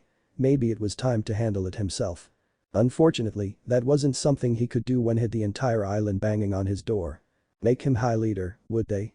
Call him god, would they? Ignore his protests, would they? Who could play this game? He thumped a fist down on the armrest of his throne. I hereby declare ramen the national food of Menagerie. That will all be for today. Someone had the nerve to protest. But. Enough.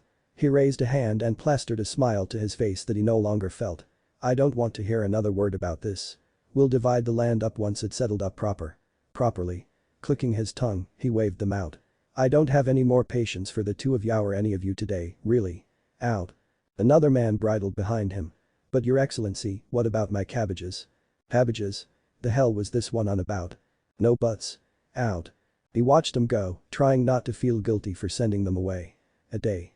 He just needed some damn time to himself. Was that so much to ask? Evidently so. Turning great swathes of desert into lush Greenland wasn't something one could take back. People had noticed. If only people had also decided to claim said property before their neighbors. Which in turn set off something of an arms race, albeit for land. He was starting to envy Menagerie's last chieftain. Why couldn't he have just given the role to Gira? Surely would have done a better job, Anthus. Having fun, my lord. Call me that again, he peeked through the fingers of his right hand, and I'll throw you into the sea. I'll do it this time, I swear. Now. Kali tutted as she plunked down into the seat beside him, is that any way to speak to an old friend? Bite me, Kali. Better yet. He flicked a glance to Amatola, still taking notes by the central dais. Bite her. Probably how she likes it. Kali cackled even as the chameleon Franus turned a startled shade of pink. Someone's grumpy today. No, you think. Naruto scowled. Whatever gave you that idea? Some of his frustration must have finally shown through because the unlikely duo exchanged a bemused look. He frowned but didn't protest when Elysia took the spare chair on his right and dragged it closer. Still holding her clipboard in one hand, she laid a hand on his shoulder. Kali mirrored the motion on his right. You're tired, aren't you? Exhausted, more like. He groaned, closing his eyes and pinching his brow. But not tired enough to be blind. What are you doing to my shoulders? It's called a massage, dear. Kali hummed, unrepentant. You keep acting this grumpy and you'll make a terrible father someday. Amatola squeaked even as her fingers dug into his left shoulder. Kali. What? Just being honest. I wasn't implying anything. Just lay back and relax. Naruto blinked, mind still caught on her earlier words. A family. For a wild moment he actually imagined what a child of him and Kali might look like. He saw her in his mind's eye. A little girl bearing golden eyes, whiskered cheeks and dark hair, 2 feline ears twitching atop her head. She looked up at him with a cherubic smile. Blake. That sounded like a good name. Of course, that led him to imagining what Anna's children might look like, and from there he was lost. He imagined Sienna's and Amatola's, a cadre of tiny faces all vying for his attention, all calling out a singular word. Daddy. He absolutely choked. Huh. Kurama mused as he daydreamed. They'd look quite nice, actually.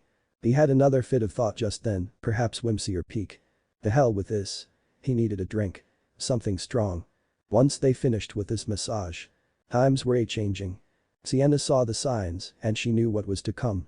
For so long she'd tried to make herself heard, but no longer. Revolution. He could make it happen. No, he would if she had anything to say about it. But that kind of power he could lay waste to armies. Blow Atlas right out of the sky, if it came to that. The world would learn to respect them. One way or another. Their time was here at last. Long may he reign. How did one research a living god? Or was Naruto a monster? Semantics. Amatola wasn't sure which to categorize him was, but the irony certainly wasn't lost on her. She'd never put much stock in gods or monsters before. She knew they existed, naturally. She read all the stories as a child, grown up listening to tales at her father's knee.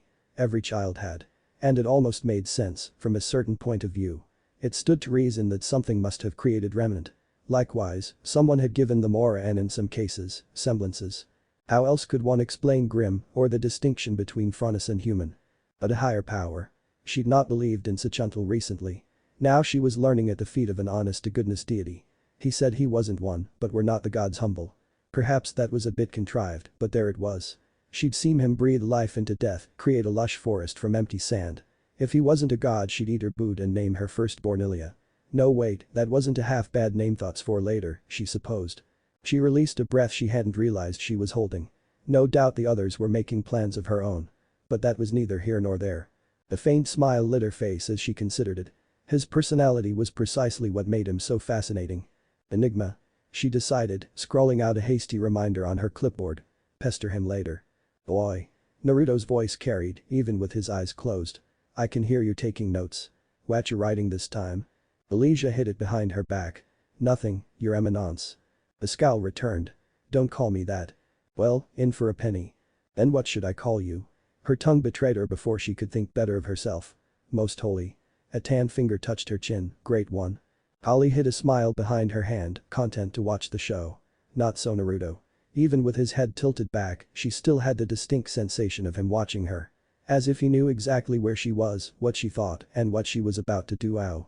She recoiled, terribly startled as he flicked her forehead. What was that for? You gonna stop now? Nope. She sketched a bow. At once, your holiness. His parting shout jazzed her through the door.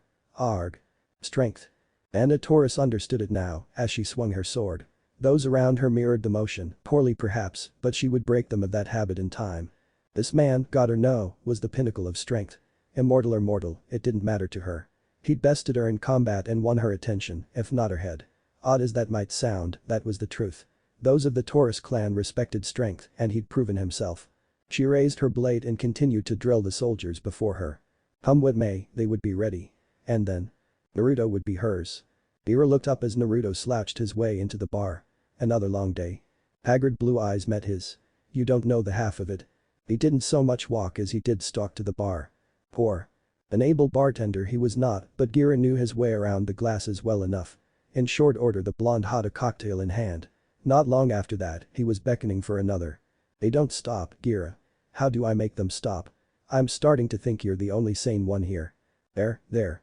The larger man clapped him on the back. We all have bad days. Bad days? Naruto flung up his right arm, sending the amber liquid sloshing about within his tankard. I'm having a bad month here. Honestly. It's like herding 2 cats. And a chameleon. And a bull. Not to mention why are you laughing? Beer regarded him over the rim of his glass. You're not a god, are you? Finally. Naruto cried, nearly spilling his drink. Someone who gets it. Really? A frown. Then who are you, exactly? His erstwhile ally hummed drunkenly. Lem tell you a story. A festive monster. That's quite the fascinating tale. Naruto buried his head into the counter. Gira, buddy, you don't know the half of it. He couldn't see the man's face, not from this angle, but he heard the faint noise of surprise he made. "You mean there's more?" "Yup." He leaned back, smacked his lips, and kicked both feet up onto the bar. "Haluvalat. I haven't even gotten to the part where I fought and sealed a crazy goddess in the moon." He heard a bottle pour. Another glass slid across the bar. He caught and knocked it back without looking. "You don't mean our moon, do you?" He set the glass down with a mighty guffaw. "Nah, we made our own moon and locked her in it. Could tell you the rest if you let me hide out here a little longer." Left unspoken was his silent plea. "Please let me hide." Not forever, and not for long mind you, he just needed a place of refuge to cool his head and gather his thoughts a while. Running an island was damn hard. What Menagerie might lack for basic infrastructure for the time being, it more than made up for in its people. So many people. Dozens of faunus, all looking to him as their lord, their leader, their god. More trickled in by boat every day, looking to him for leadership. If he hadn't already revitalized the barren desert, they would have had a very real housing crisis on their hands. According to Amatola, if things continue apace, they would fish nearby waters out by the end of the year. Which meant importing food and goods from elsewhere, and that was a whole nother can of worms. How did one negotiate with other kingdoms? Did they count as a fifth now? Was that a thing? Arg. In short, diplomacy was hard, Naruto was tired, and if he didn't get another drink soon, he was going to punch someone. Tempting as that may be, Gira shook his head. "I can't let you squirrel yourself away forever. The people here look to you for leadership. What will they say if their leader hides all day?" Naruto clutched his glass like a lifeline. "That he's nocturnal." The gentle giant crossed both arms before his broad chest. "We can speak plainly here. I won't betray your trust. Tell me what's wrong." In short, Naruto felt his right eye begin to twitch. "I'm terrified. Why does it have to be me? I don't want to be in charge." The was silent for a long moment. And then. "You're afraid of making mistakes." It wasn't a question. A nod. Took the words right out of my mind. "The dissemblance or something?" "Hardly," he said. "Just good intuition. At this point, I don't think Menagerie would settle for anyone less than you." Well, maybe they should. A series of spectacular miracles disaster had seen him elected god chieftain of the island, but he knew his luck wouldn't hold. Not forever. He was exhausted, right and proper. Willing to accept responsibility, yes, but not if he didn't have to. If there was someone willing to take the mantle from him, he'd gladly give it. But who in their right mind would possibly? Maybe they would. An idea broke like the dawn in the back of his mind. "You'd be a better leader than me." "You may say that," Gira met his retort with a grim grin and held out a hand. Much to his chagrin, he began to count down from 5. "Yet I wasn't the one to slay a giant sea serpent." Naruto growled. "One time. Or destroy several mountains." The growl became a whimper. "That was an accident." Or beat back an annoying Atlas envoy in broad bloody daylight. The whimper was now whine as his entire body convulsed. "Well, that one wasn't an accident but still. Taking their tech for our own, still his erstwhile ally continued to count, using it to construct our own CCT tower." Kurama cackled in the back of his head. "He's certainly got you there. Revitalizing the island, expanding it, making it livable." "Alright, a light." Naruto thumped a fist against the bar before Gira could truly get rolling. "Maybe you didn't do those things. You'd still be a better leader than me. They think I'm a god. I ain't. I'm responsible for all of them and I'm scared shitless. I don't know what I'm doing. You have to take the job." The wise cat only shook his head. "In good conscience, I cannot. They'd tear me apart if I tried." He opened his mouth to argue. Closed it again. "Damn you and your sense." His head kissed the counter with a groan. "All of my hate, Gira. You have it." A blue eye peeked up over the worn wood. "At least be my advisor. I'll hire you." The low rumble rippled through the air. It took him a moment to realize it was laughter. "With what lean, my friend?" I'm sure I can scrape something together." Another thought occurred to him, and he blanched. "Shit, does this mean I gotta Amatola and the others? Because after all they've done for me, if Kinta feels like I should reward them, or something you dunno." Ira concealed a smile behind his hand. "A god does not pay his subjects." "Boy. If I wanted to hear that Kinda bootlicking, I'd go to the Albane brothers. I don't and won't, for the record." "Then calm yourself." A large hand came down on his arm, still another outburst. "I spoke in jest.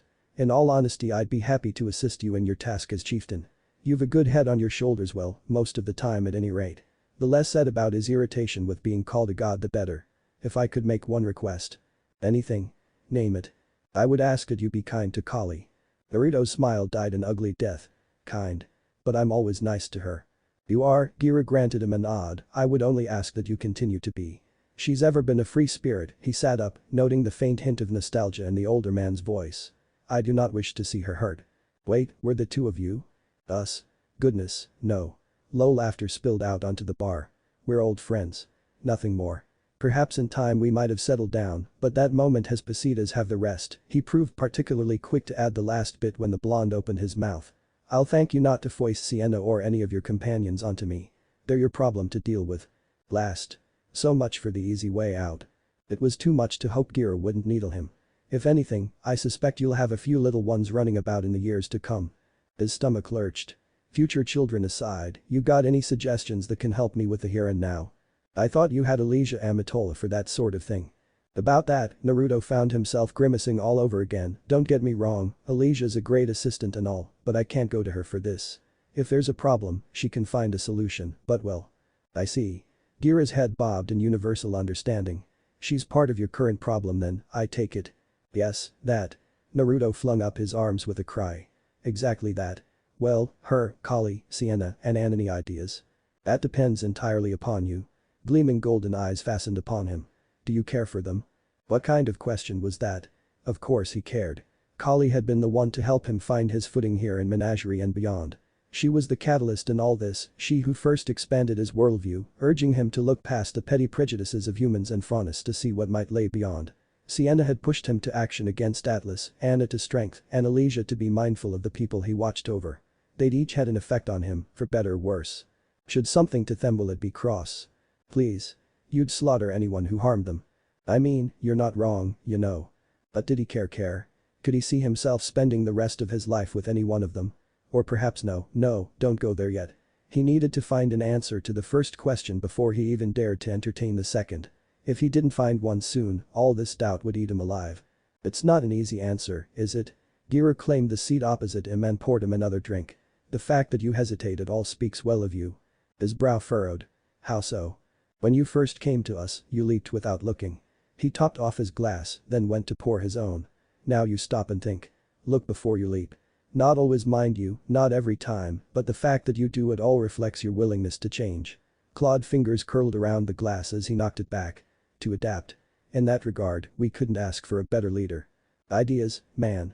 I need a way to sort this out. Preferably before Anna and the others jump me. There are worse way to go. Many would envy your position. Gira. Alright. Give me some time to think. As luck would have it, Gira had an idea. It stuck with him. The festival. Yoop. A festival. Kali's ears flicked to and fro up atop her head. Naruto narrowly resisted the urge to reach out and stroke them to his heart's content. The urge intensified tenfold when she turned his way now, the better to catch what he just said. Didn't help that she was eyeing him like a juicy steak-eyed where he sat atop the chieftain's throne. Had she a tail, he suspected it would have been waging about now. He wasn't sure if he liked the half-lidded look she was giving him, but he didn't necessarily dislike it either. Anna didn't rise so easily to the bait. Rather than rise and retort, she continued to run a whetstone across her blade. In the end, it fell to Kali to voice the obvious question once more. What's the occasion? I can think of one. Elysia looked up from her clipboard and chirruped happily, drawing all eyes to her smiling face. Our new CCT tower is nearing completion. It's still a bit rudimentary, mind, but with a bit of tuning, we'll be able to freely communicate with the rest of Remnant. If that's not reason to celebrate, I don't know what is. Naruto quirked a brow. So soon. It's only been a week. Best assistant ever. Why yes, well.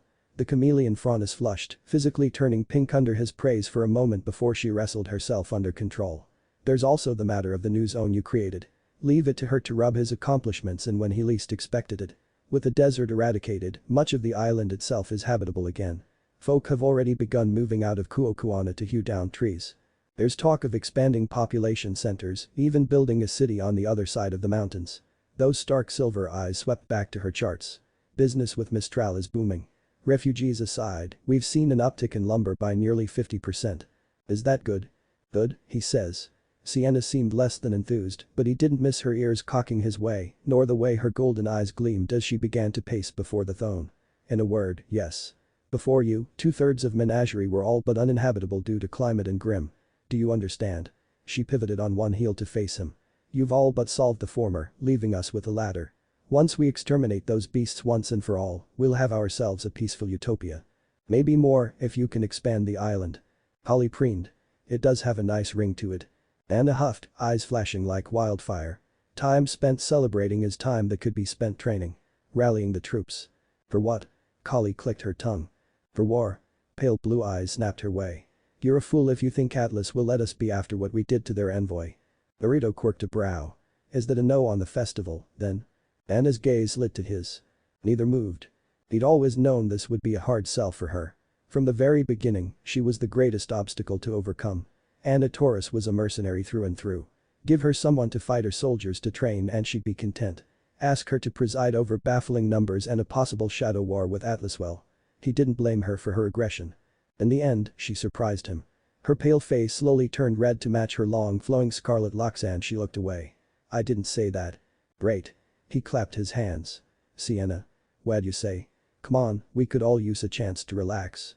Keen golden eyes met his. You let me organize it? Sure, why not? Go nuts. Something in her gaze told him he'd just walked into a trap, but he couldn't bring himself to care. He didn't know the first thing about festivals. That was a task best left to the locals. Sienna might try and bait him to a speech or some such, but that was a battle he was willing to fight if it meant a bit of peace in the interim. Love is a battlefield, my friend. Gira's sage advice came back to him. He who makes the first move finds victory. Make them an offer and see how they react. That would be your first sign. Still, why ask us all this? Amatola finally found her voice again, drawing his attention. You're in charge. It's not as if we could stop you from throwing a celebration. Might as well be honest. They'll laugh at me. They won't. I want to get to know you. Cheeks burning, he leaned forward in his chair and spoke from the heart. All of you. Nerves got to him and he stumbled through the rest, pointedly staring at the ceiling. Your thoughts, your ambitions, what drives you? Is that so wrong? Anna stopped sharpening her blade and looked his way once more. A general should always know his troops. Not troops. He slashed a hand through the air. I want to know you as people, you know. His words were the spark for everything that followed. In short, a string of squeaks, gasps, and gibberish. Kali's ears went ramrod straight, her tan face turning an adorable shade of pink. Her face slammed into her hands.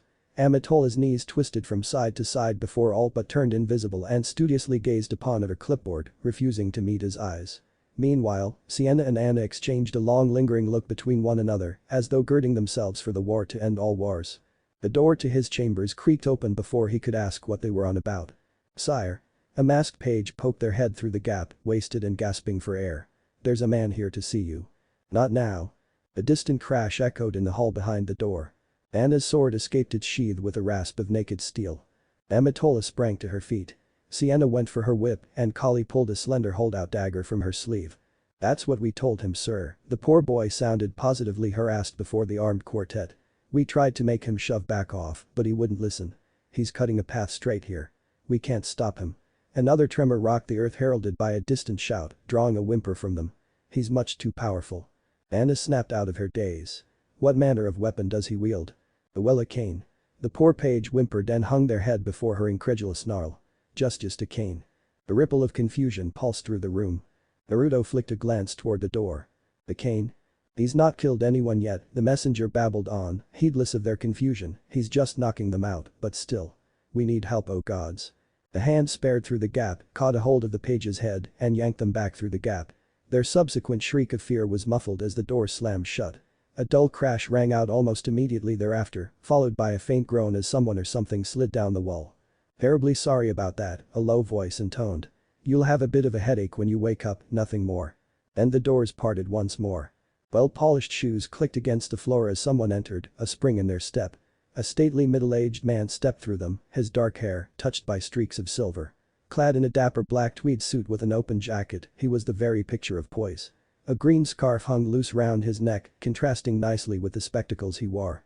The steely grey eyes behind them were another matter. A warm, almost affable really, as though he'd just returned from a very enthusiastic walk rather than tear his way through half an island. He's got spirit. Kurama remarked. I like him. Of course you would. I'm terribly sorry for the mess. He planted both hands upon his cane and straightened his back, but it was most imperative that I meet with you. Rest assured, I didn't slay a single soul on my way here. Naruto found himself quirking a brow down at the newcomer. And you are? The man merely smiled at him in return. A friend. Really? He didn't return it. My friends don't wade in smacking innocent people about. The worry monster. The scene played out once more. I'm terribly sorry for the mess. The old man planted both hands upon his cane and straightened his back as Naruto looked on. But it was most imperative that I meet with you as soon as possible. He cracked his neck side to side, producing an audible pop that echoed in the chamber. Rest assured, I didn't slay a single soul on my way here. Naruto found himself quirking a brow down at the newcomer from his throne. And you are? The man merely smiled at him in return. A friend. Really? He didn't return it. My friends don't wade in smacking innocent people about. From what I've heard, you are a reasonable man. Those words only exacerbated his anger. I would very much like to speak with you. I'm sure you would. He didn't bite the bait dangled before him, juicy though it was. Unfortunately, I'm not interested in old men. Run along, now. Behind him, Kali clapped a hand to her mouth to hide her smile. He didn't miss the spark of amusement gleaming through her golden gaze. Unfortunately, their guest wasn't so easily dissuaded. He felt a flicker of power from him in that instant. Worn perhaps, faded, a shell of its former self. His guard snapped into place. There was something decidedly off about this man. Not his words, but his presence. It felt as though he were looking into a cracked mirror, fractured into countless images by the passing of time. Each reflection was a life already lived. And there were many indeed. It reminded him of another man who had lived many lives. Orochimaru. The low growl built in the back of his throat. No. Calm down. Don't jump to conclusions. You know where that leads. He forced his hammering heart to slow. This wasn't him. He could sense that much. The shape of his soul was inherently different compared to that twisted snake. The slimy snake Sannin would have slaughtered anyone in his way. And besides, he felt no ill intent or boundless curiosity. Only relentless, tireless duty. No, not him. It could never be him. Even so, he found himself bridling regardless. Be that as it may, the man before them firmed up his stance, eyes sparking with dim green light. I'm afraid I must insist. I am Osmond, headmaster of Beacon Academy. Holly swore. Anna bridled. Sienna absolutely hissed. Amatola remained silent as the grave. The muscle jumped in Naruto's jaw. The audacity of it all appalled him. You come into my home, hurt my people, and expect me to grant you an audience. He didn't have to fake the anger this time or the act. His irritation was all too real. Really, how did he think this was going to end? Are you out of your mind? Kurama rumbled out a sigh. Maybe he isn't. Thinking I mean. I won't deny that. You saying he seems pretty desperate. Would a patient man barge in here like this? Should we hear him out? Listen to what he has to say, and if we don't like it, toss him out on his arse. Simple as. And if he resists? He could feel Kurama grinning now. Resist harder. Fine. The tiniest hint of a smile touched his face. Amatola, would you mind checking in on the wounded? Let everyone else know we're alright, too. His resident researcher absolutely sulked. Oh, but I want to YH. We'll tell you about it when you get back. Kali reassured her. Elysia huffed. I won't be able to get any data from that. Osmond looked her way. Frowned now, truly noticing her for the first time. You have silver eyes. Naruto tilted his head. Were they silver? He'd always assumed they were bright gray. The chameleon faunus glared at him. What of it? No, it's nothing. The old man didn't waver in the least. Please give them my regards. She huffed. I'd like to give you a boot up the ass. Naruto blew out a sigh. Amatola. Fine, I'm going. Naruto watched her slink away down the steps and dart out the door. Only then did he turn to meet their so-called friend. After what you just did, you better have a damn good reason for being here. I've come to warn you. Osmond continued to pace. In the coming days, you will receive an emissary from a woman calling herself Salem. Sienna and Kali exchanged a baffled look. You mustn't trust anything they say. Osmond barreled on before either could think to protest. Beware any promises they make. She is a foul and treacherous woman who will do anything, and I do mean anything, to get what she wants. Beware of her. Was that it? He'd come all this way, thrash their people, just for a warning. Really, now? He scoffed. I already have a better opinion of her than you. At least she didn't attack my guards. Kurama barked to laugh. Your people, eh? Not now, fuzzball. I shall apologize for that once more, but I couldn't take any chances. Osmond stepped closer and he found himself tensing despite himself. Please understand that it was not my intention to harm anyone. Seems to me that ship already sailed. Osmond shrugged. What is life without risk? Maybe he had him there, but the matter stood. I've been watching you for some time now. The headmaster's cane tapped down. Would you mind answering a few questions of mine? I promise you'll be rewarded handsomely. Holly perked up at the mention of a reward, but wisely held her tongue. Just as well. He could feel a headache coming on. You get 3. Yup, definitely the other of all migraines. Don't waste them. Fascinating. Were you the one to destroy those mountains? Naruto buried his head in his hands. Why me eyes, fine. It was an accident. Happy now? Quite. Ozpin preened, considering him for a long moment. He had an inkling of what the next question would be. Are you from this world? No disappointment there. A vague answer would do. In a sense. Ask your third question and leave. I think I'll hold on to it for now. Allow me to give you another warning in its place. You're making too many waves. Much to his chagrin, the old geezer kept at it before he could mount a proper verbal defense.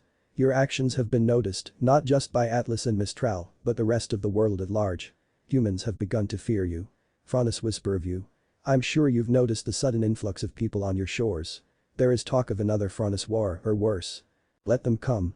Anna laid a hand on the hilt of her sword. We shall reap a bloody toll. Naruto pushed her arm down and shot her a quelling look when she growled. Said everything you wanted to say.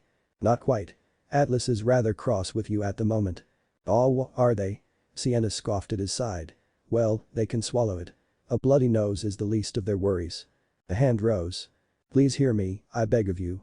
The last thing the kingdoms need is another great war. He kept his hands up. I want to help you. Truly, I do. Blue eyes tracked that hand, watching unerringly until it settled down upon his cane once more. If I had it my way, Menagerie would have been recognized as a fifth kingdom an age ago. Empty words. He didn't trust them. I would be prepared to offer you my support and through me, that avail. I have friends in Atlas and Mistral. It would go a long way to smoothing tensions between the kingdoms. And Ozpin steeled himself for a moment. Then he took the plunge. What would you say to founding a Huntsman Academy here? It wasn't a question. Not really. Even so, Naruto's brow shot up into his hair. Did he not know they had plans for that already? Probably not. They'd been discussing something similar, but best keep that card up his sleeve. Sounds generous, he said instead, choosing his words with great care. And what would we have to do to receive such aid? Here at last, Ozpin's facade cracked and he glimpsed the pensive expression beneath. No doubt he knew they'd find this topic distasteful. They did. You would have to return Atlas their battleship. Holly clicked her tongue. Which we already looted and used, in case you haven't noticed. Rather hard to return what we don't have. You'd also need to take down your CCT. Cutting us off from the rest of the world. Anna spat. Doubtless that would please Atlas. Ozpin tried to rally. We would gladly give you one of our own to replace it. Ugh, no doubt. She slashed a hand through the air. Out of the question. In desperation, Ozpin's gaze sought his. How is it you expanded the landmass of the island and revitalized the desert? If you could at least share such a secret, then perhaps. Naruto shot upright, eyes blazing at the notion. Never. The world wasn't ready for chakra. If he ever, and that was a mighty big if there, did share it, such would be with Menagerie first. At least then, he could monitor those who gained the gift, keep them from leaving, even take it back if anyone proved unworthy. These kingdoms already hid their hunters, but what did the Isles have? Nothing, no less than nothing before he came along. You asked us to undo what we've done and for what? He heard Sienna hiss behind him. Vague promises of aid. You come to us and offer nothing but hot air. Leave. Ozpin frowned at her. Such an antagonistic stance will not sit well with the rest of the world. Hiss on that. We're not bothering anyone. We just want to be left in peace. You destroyed 2 mountains in Mistral. Naruto clicked his tongue. Want me to break another? His gaze swiveled. Sarcasm and threats does not become you, Uzumaki. He knew the words were bait, just like that least. He was too angry to care. Really? His fist swung out, obliterating a nearby wall. I think I've gotten pretty good at it these last few months. Now it's our turn to talk. Ozpin's brow drew down. I take it you don't mean the royal we. We do not. Anna stepped up beside him. Headmaster Ozpin, was it? I believe you owe us reparations for your actions here today. Ozpin balked. Blinked, now. Recovered. Surely you jest. You did hurt our allies. Sienna's smile was sinister. Lean will suffice. This is hardly the time or place. Idisagre. Oz looked like he'd sucked on a lemon. Naruto swore he'd remember it to his dying day. It seems I must apologize once more. His face closed down. I've upset you. Naruto saw the gleam in his eye just then. He didn't like it. Might I offer an alternative solution? Against my better judgment. The better man would have said no. He was well aware of how it would look if he kicked him out here and now. He would listen for the time being. I admit, Ozpin's gaze turned to the floor with a chagrined look. I'm used to taking the long view on things. Living in the future, as it were. I often forget to think of the present moment. I have made many mistakes. This is clearly another. A heavy sigh left his shoulders slumping. In my haste to see you, to be certain you were who I thought you were, I failed to consider the consequences of my actions. Here it was. The other shoe, about to drop. Sure enough, it did. What say you do a duel? Silence fell over the chamber, stifling in its entirety. Naruto was the one to break with a disbelieving "ha" of a sound. If my side wins, you agree to the concessions we just stated. Ozpin remained unflappable in the face of his exclamation. If you triumph, I shall gladly pay reparations for the damage done here. I won't darken your door again unless you seek me out. Naruto didn't miss the curious choice of words. Ozpin had all but implied that he would come to him, sooner or later. Was he missing something here? Did he dare consider it? It didn't seem like a good idea to gamble on something like this, not when he could quite literally force Ozpin to leave. He accepts. Naruto rounded on Kali. He does. Sienna grabbed his right arm. Anna latched onto his left. Together the duo drew him aside into an impromptu huddle with Kali near the throne. Ozpin remained where he was, content to watch and wait. He was grateful for that. If he'd tried to follow them and eavesdrop, he wouldn't have been held responsible for what happened next. Sienna spoke first. You want to put us on the map? Beating someone like him in a fair fight would do wonders for our reputation. Take his offer. But you mentioned money. Ah. Kali chirped. Lean is temporary, reputation is eternal. Indeed. Anne nodded in agreement of her own. It would certainly prove the strength of our warriors. Naruto looked left. Naruto looked right. Not a volunteer in sight. It's gonna be me, ain't it? Sienna winced. Don't look at me, I can't beat him. Nor can I. The admission almost seemed to pain Anna. I would be no match for a headmaster. His gaze sought out Kali, considering. She frantically shook her head. It went without saying Amatola was the scientific sort. She likely wasn't a fighter, either. Maybe he could get Giratono. He couldn't fob this off on anyone. Maybe they had a point. Better a bad plan than no plan at all. Victory would give them legitimacy in the eyes of the people, if not the world at large. They broke the huddle. We accept. Excellent. Ozpin beamed and pulled forth a scroll from his pocket and dialed a number. Just a moment. Naruto squinted at him, not quite comprehending. Perfect timing, Miss Branwen. Ozpin spoke into the other end. Would you mind sending them over? A pause. Yes, you'll be excused from class. There's no need for such language. He did a moment later. A dark red portal opened in the air. 4 hunters in their late teens bounded out of it. He took them in at a glance, not much caring as their numbers grew. First he SP'd a dusty-looking guy with a sword, a blonde brawler wearing 2 gauntlets round his arms and… Ozpin sketched a bow. Allow me to introduce Team STRQ. If you're as powerful as you claim, surely you could face the 4 of them with ease. Naruto noticed the 2 dark-haired women among them. Panic set in. Sienna and Anna sensed it, closing ranks around him. Kali wasn't far behind. No. A hand snapped up, cutting him short before the old wizard could introduce them.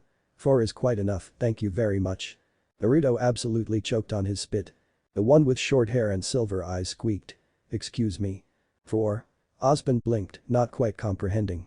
I'm afraid I don't understand. Trust me, you don't wanna. Naruto flung a hand of his own up, silencing the quartet's protests. I didn't agree to fight them, anyway. So you're chickening out, now? One of the women, a girl with bloody red eyes and black hair, scoffed. Coward. Anna rolled her eyes. Big talk from a girl who isn't even a proper huntress yet. Why you?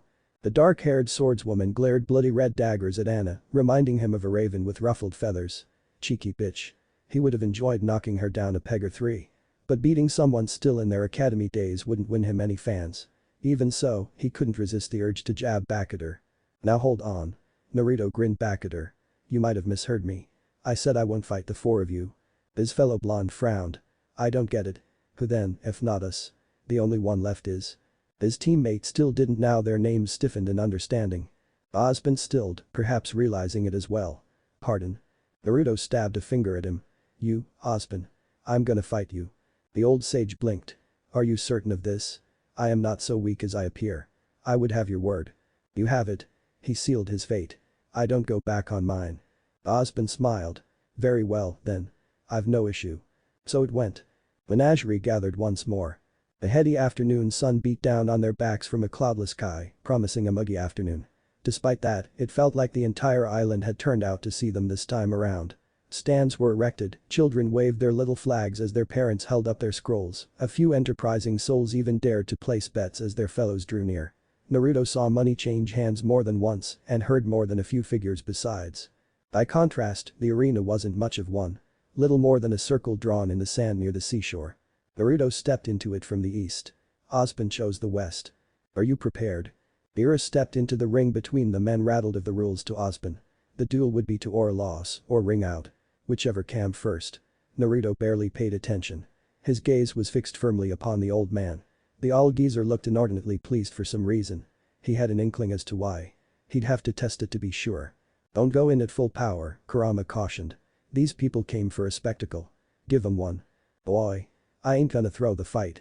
Not telling you to. Just put on a bit of an act. The island will eat it right up. Naruto grimaced as he settled into a stance. That's what I'm afraid of. He wasn't about to show his hand here. This duel had clearly been engineered to get a better grasp of his gifts. He wasn't going to play that way. It wasn't as though he could go throwing around any jutsu in such a tight space anyway. That narrowed his options considerably. Not quite a handicap, but a limiter all the same. The jutsu, then? Please. That'll be more than enough.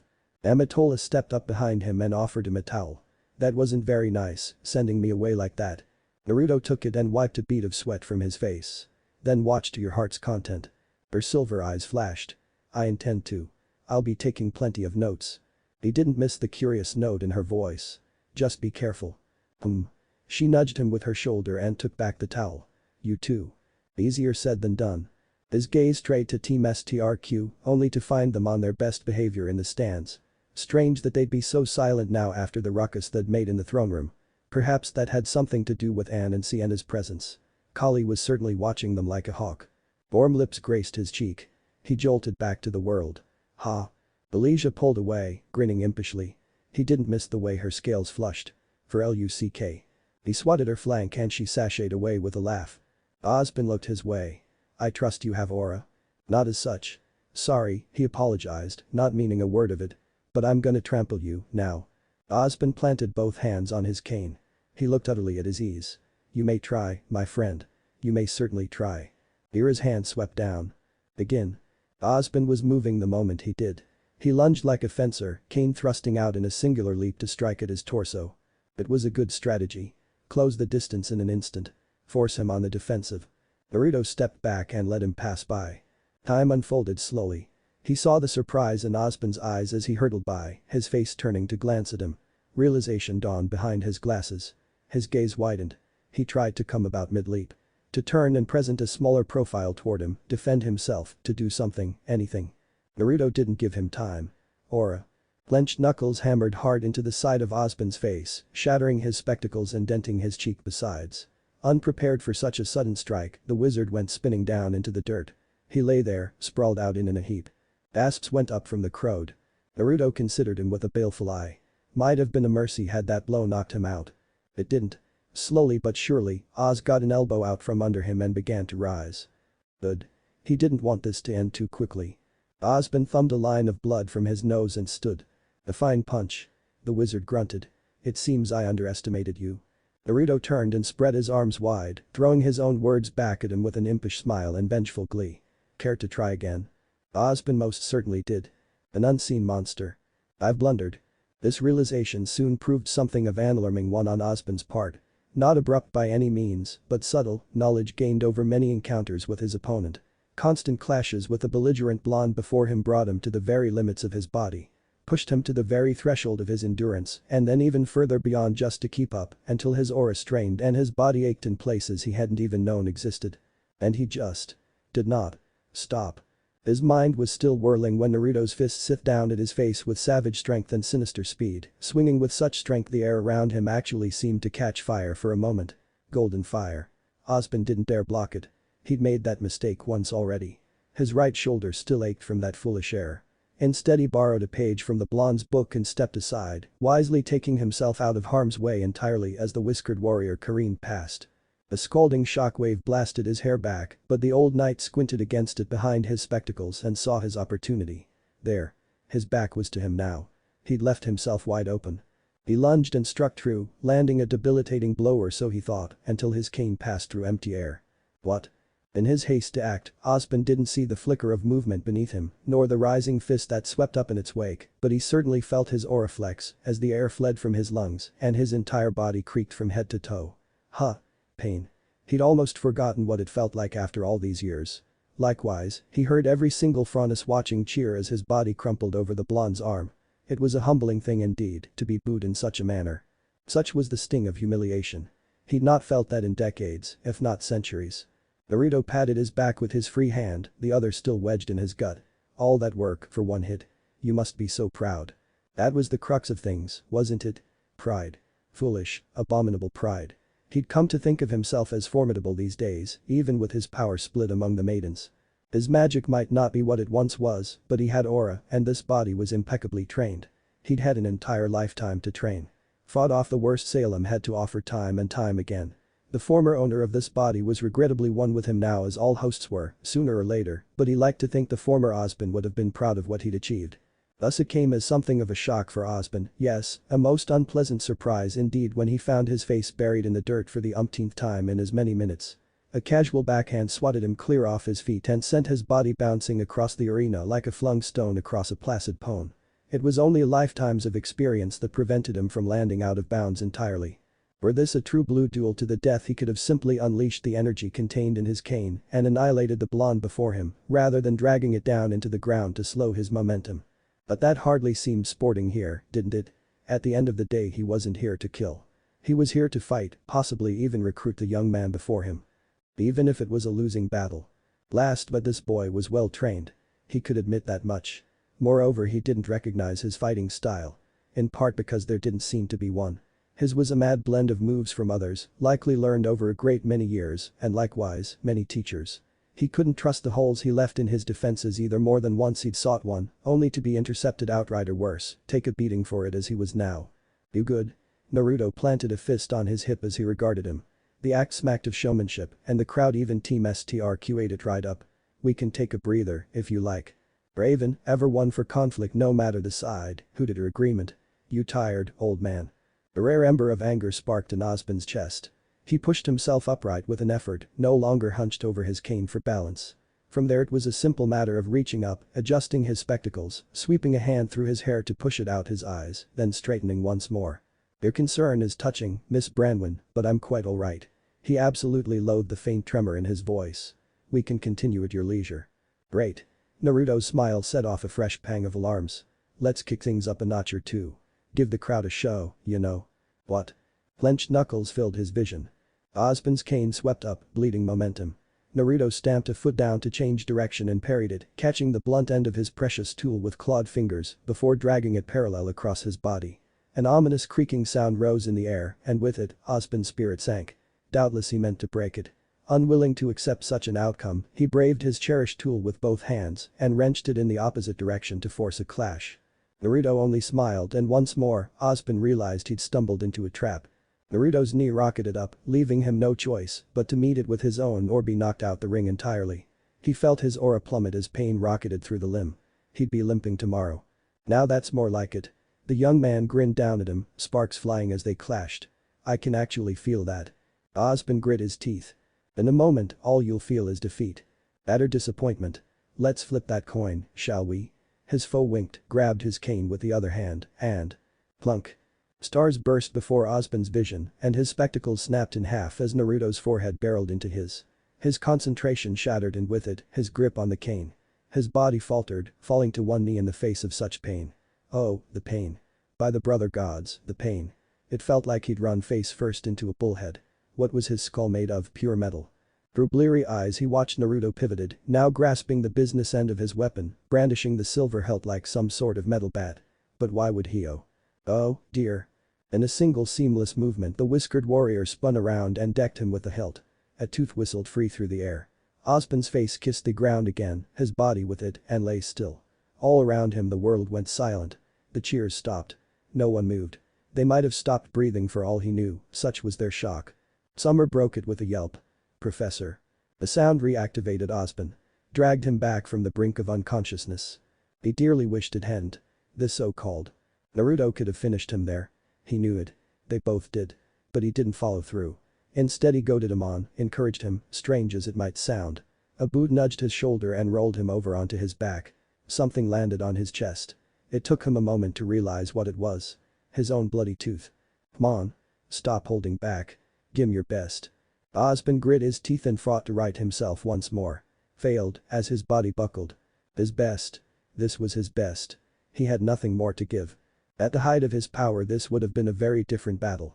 With his magic at its zenith, he would have battered the blonde back and given him the fight of his life. But that power was long gone lost to him, likely never to return. Those magics had a will of their own now and would not return. Never had he regretted making the maidens more than in this moment. Once more found himself tempted to blast this smug boy in the face with the energy he'd stored within his cane. Even a small amount. Anything to turn the tide and help him save face before the eyes of the world. Really it wouldn't be much. He could play it off as a hetero undiscovered semblance or a trick of his weapon. Just a quick click of the trigger. No. He stamped down such an urge with a scowl. Absolutely not. He'd collected that energy over countless lifetimes.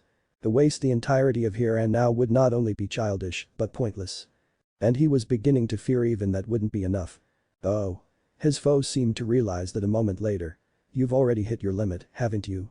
Naruto's eyes glowed red and for an awful moment some great eldritch beast seemed to rise up speak from deep within him. How incredibly disappointing. Osban's face closed down. What the devil are you? Tired, is what I am. The whiskered warrior blew out a breathy sigh. Buddy, if this is genuinely the best you can do, then I don't have any more time for you. He flung up a hand in exasperation. I've got order to keep, I still need to track down the rat bastard who thinks it's a good idea to go around poisoning children on the island. Yow, you were boring me. The statement was delivered with almost casual indifference. Either pull out your ace, your trump card, whatever it is you're hiding up your sleeve, or just give up. Don't make me knock you out. It would come to that, wouldn't it? Against his better judgment, Osban righted himself once more.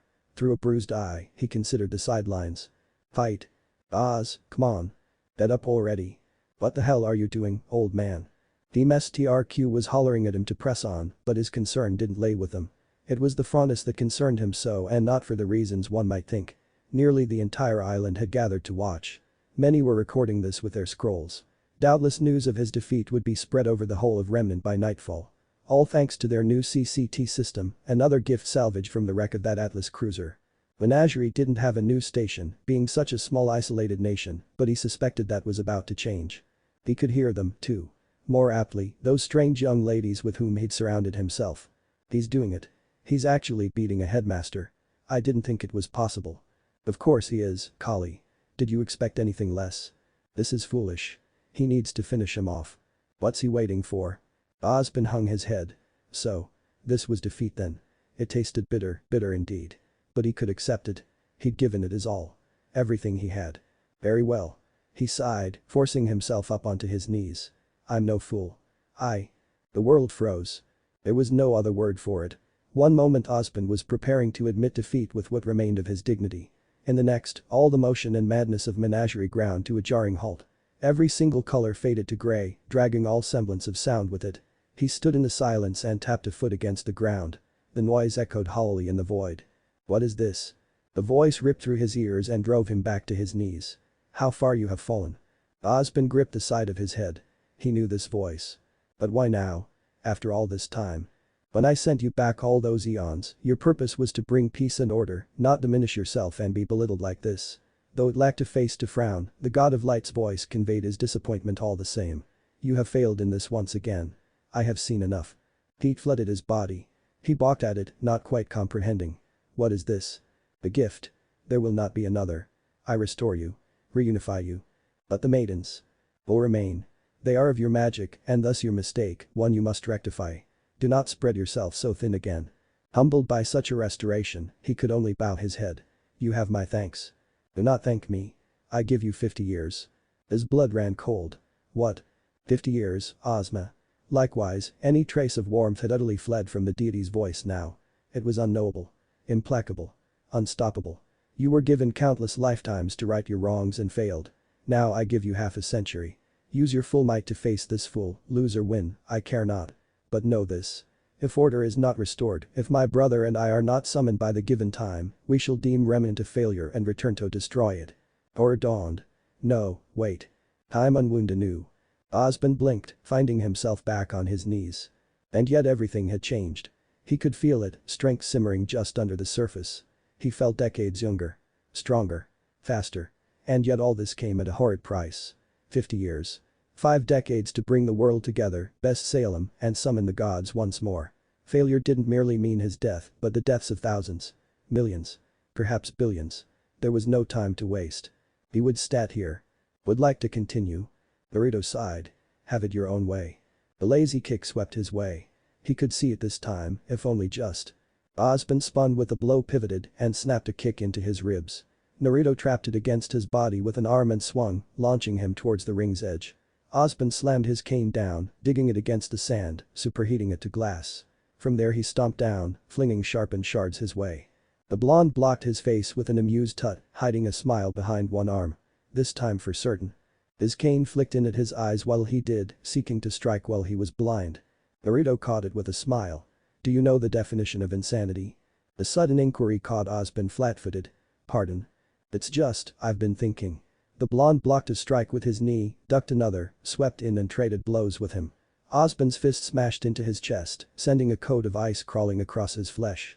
Undeterred, his adversary he laughed and punched back twice as hard, breaking 3 ribs. Insanity is doing the exact. His hand closed around his face as he staggered, slammed him into the ground and dragged him across the length of the ring, sending aura sparking. Same damn thing. He smashed him down once, twice, thrice. Over and over again. Clawed fingers bit into him and held him down. Expecting things to change. Osborne retaliated with a blast of fire to his face. Naruto grinned through it and tossed him away, bleeding flame. You think this time will be different? He scoffed. This time I can win. You can't. Me? I've been dealing with a different kind of madness. Ever since I landed here, everyone's been looking up to me. Expecting me to help them. Save them. So what if Atlas hates me? They started this. Mistral. I'm sorry about their mountains, but I didn't kill anyone. You're trying to face me head on, and we've both seen what that can do. What's Vacuo gonna do? He mocked. Mind control me? Osborne's cane tapped down. Earth and rocks rose from the ring, slamming into him, confining him within a coffin of stone. Naruto burst through it and grabbed him by the collar. Enough. Osborne balked. Errors have been made. Yes. They have. Blue eyes blazed red. And they were yours. Now. He'd made a terrible mistake. He realized that now. In his arrogance, he thought himself not invincible. He wasn't, but strong. Even in his weakened state he could fight just about anyone short of Salem to a standstill and emerge victorious. And even his former wife wasn't so much strong as she was unstoppable. Take away her immortality and control of Grimm, and what did you have? A powerful mage. Dangerous to be sure, yet at his peak, he was certain he could handle her. With his strength restored he'd become arrogant, if only for a moment. But this. It had never once occurred to him that there might be someone stronger than him. Clench your teeth. Osborne didn't. He laughed instead. Because you see, in that moment, he understood. Someone like this would laugh in Salem's face if she ever came knocking. Maybe not now, maybe not tomorrow, maybe not even next year, but soon. 50 years. That was a generous amount of time. Let them have their differences, their misunderstandings. A force like this with a warrior capable of besting him even in his primate, just maybe, there was hope. In that instant, Osborne surrendered. His body went limp, wearing a chagrined smile. Well done. Clenched knuckles barreled into his nose. And the world went black. A mysterious monster. Osborne had list. Summer couldn't bring herself to believe it, let alone wrap her mind around the horror that had just transpired in front of her. He couldn't have lost right. This was Osborne they were talking about. He didn't lose. The old man had been a pivotal part of her life from the moment she'd entered Beacon. He'd always seemed invincible, unable to be beaten by anyone or anything. No one could take him down. Not hunters, not Grimm, nothing, at all. He couldn't lose. He just couldn't. Not to someone like this. Yet he had. There he lay, flat on his back, out cold as every furnace rejoiced. He'd jump up any second now and laugh it off. But he didn't. He'd been throwing out some pretty impressive spells by the end there, and still, it wasn't enough.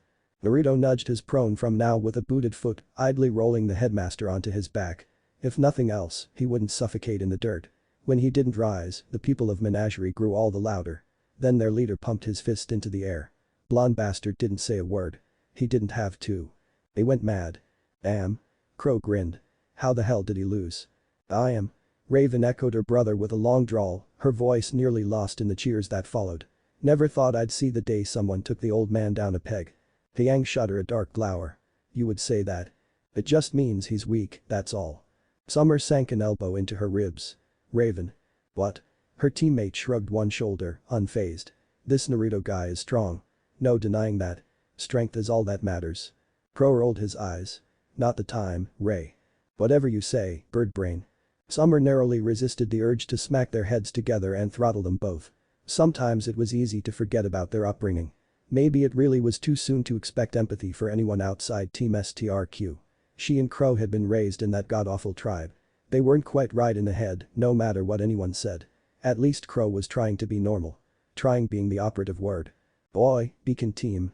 Someone called from the crowd. Summer wasn't sure who. You've lost. Take your headmaster and beggin'. Your kind aren't welcome here. Raven grinned. Is that so?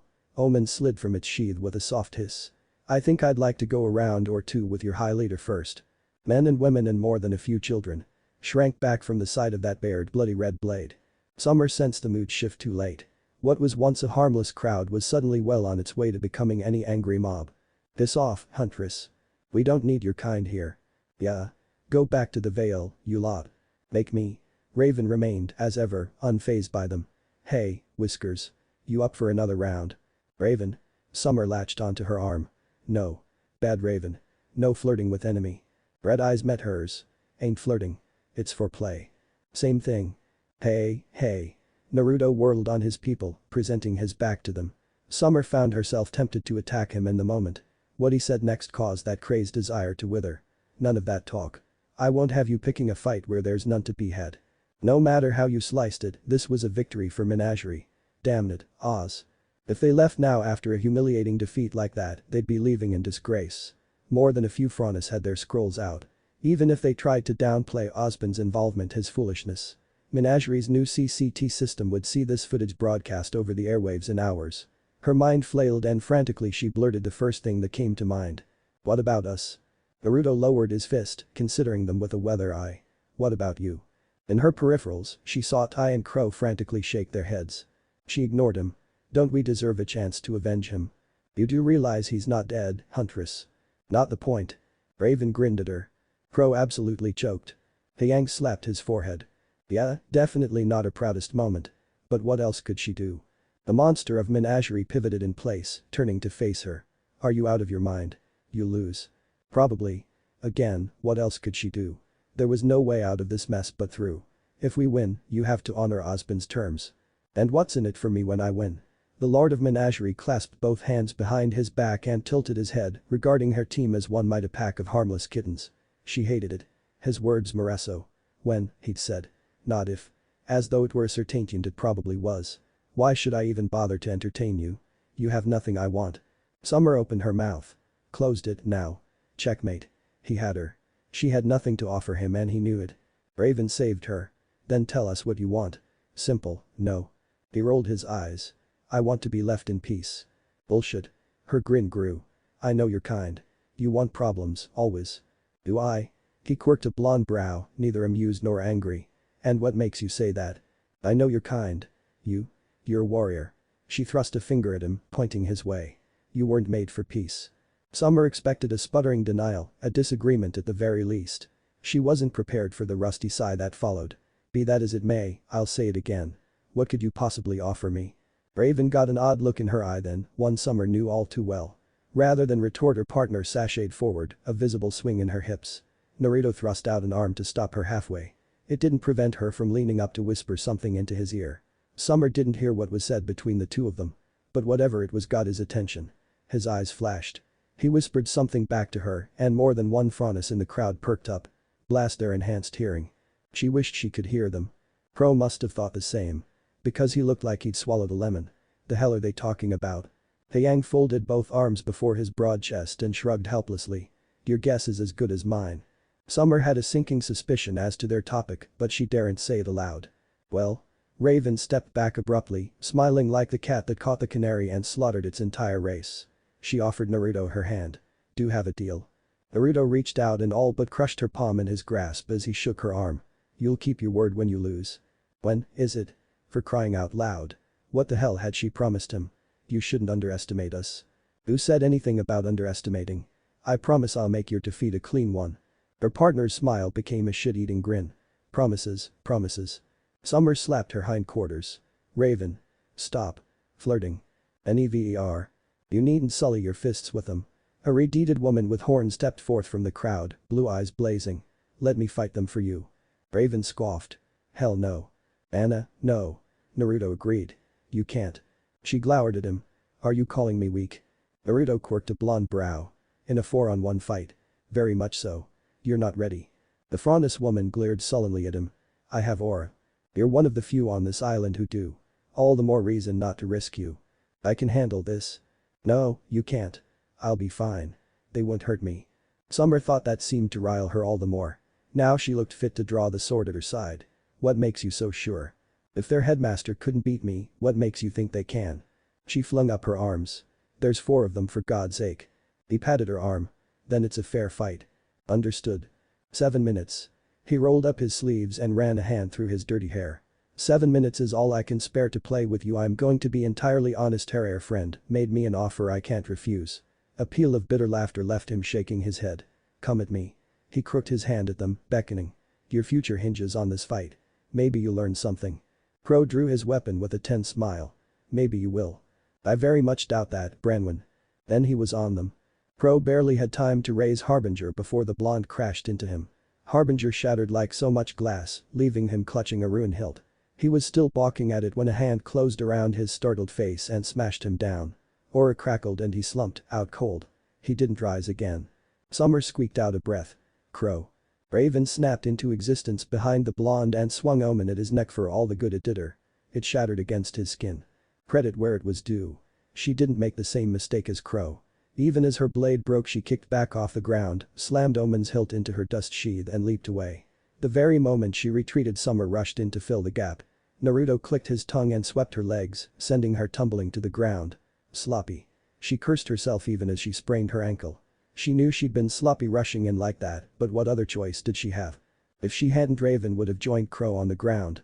The fist swung down after her, only for Taeyang to shoulder him aside at the last instant.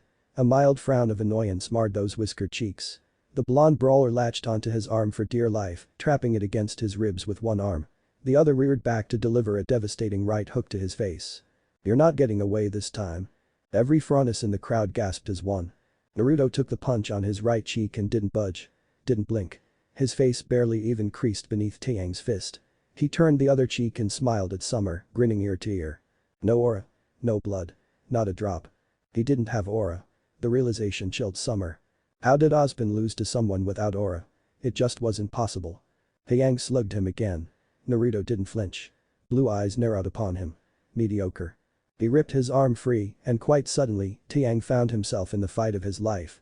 Raven rushed to aid him, and Summer with her. Taeyang was a boxer through and through. He actually managed to trade blows with the monster of Menajira for 2 seconds. It only took one mistake, one mistimed block on his part, and it was over. Clenched knuckles barreled into his face, and then Tai was down, hurtling out the ring and into a building. Raven reached him a second later and paid dearly for it. He caught her by the wrist, squeezed, and Omen tumbled from nerveless fingers. Its master soon followed as a vicious boot to the gut folded her in half. Down she went, dropping to her knees, retching. All this in less than 3 seconds. Summer struck at his exposed flank, hoping for a miracle.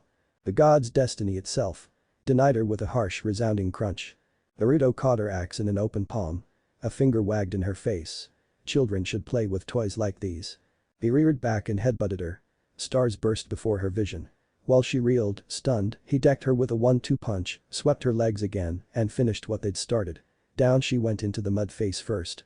A harsh weight settled upon her spine, and belatedly she realized he'd stomped down on her back to keep her from rising.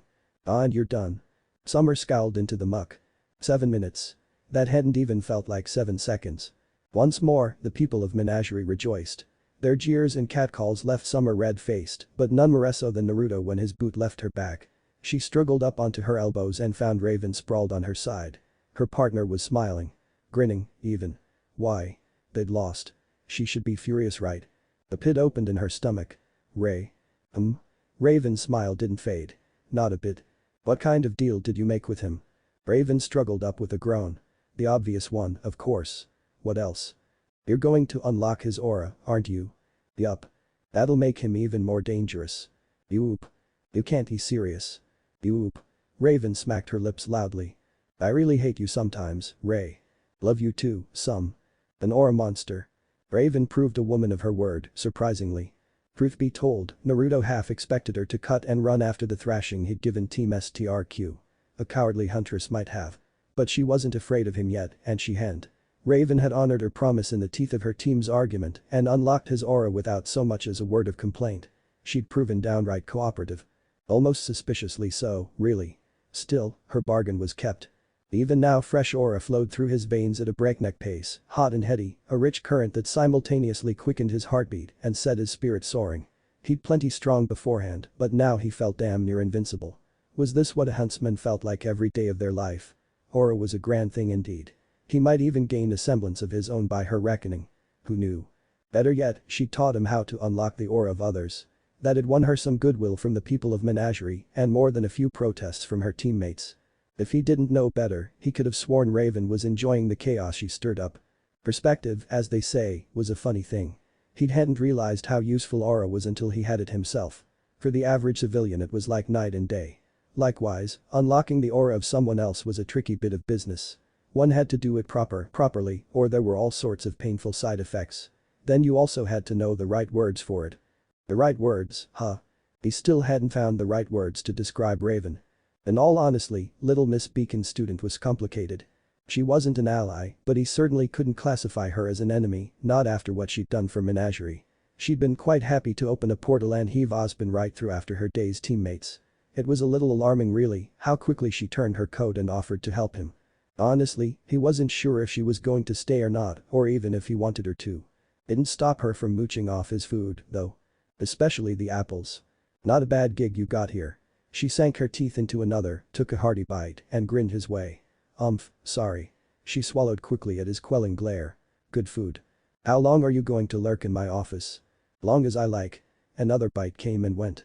You know, you've got a good thing going. You could go pirate, raid up and down the coast, live like a king. Har. He rolled his eyes, still focused on the task at hand. Lem guess, you'd be my first mate. Nah, she laughed. I'd handle boarding parties and executions. He looked up from his papers. I'm not killing people. You will be soon. She cracked open a bottle and why not? Most of Menagerie was celebrating after he'd summarily trounced Osborne and took a long, languid sip, followed by a pleased sigh. You'll have to. Won't have much of a choice.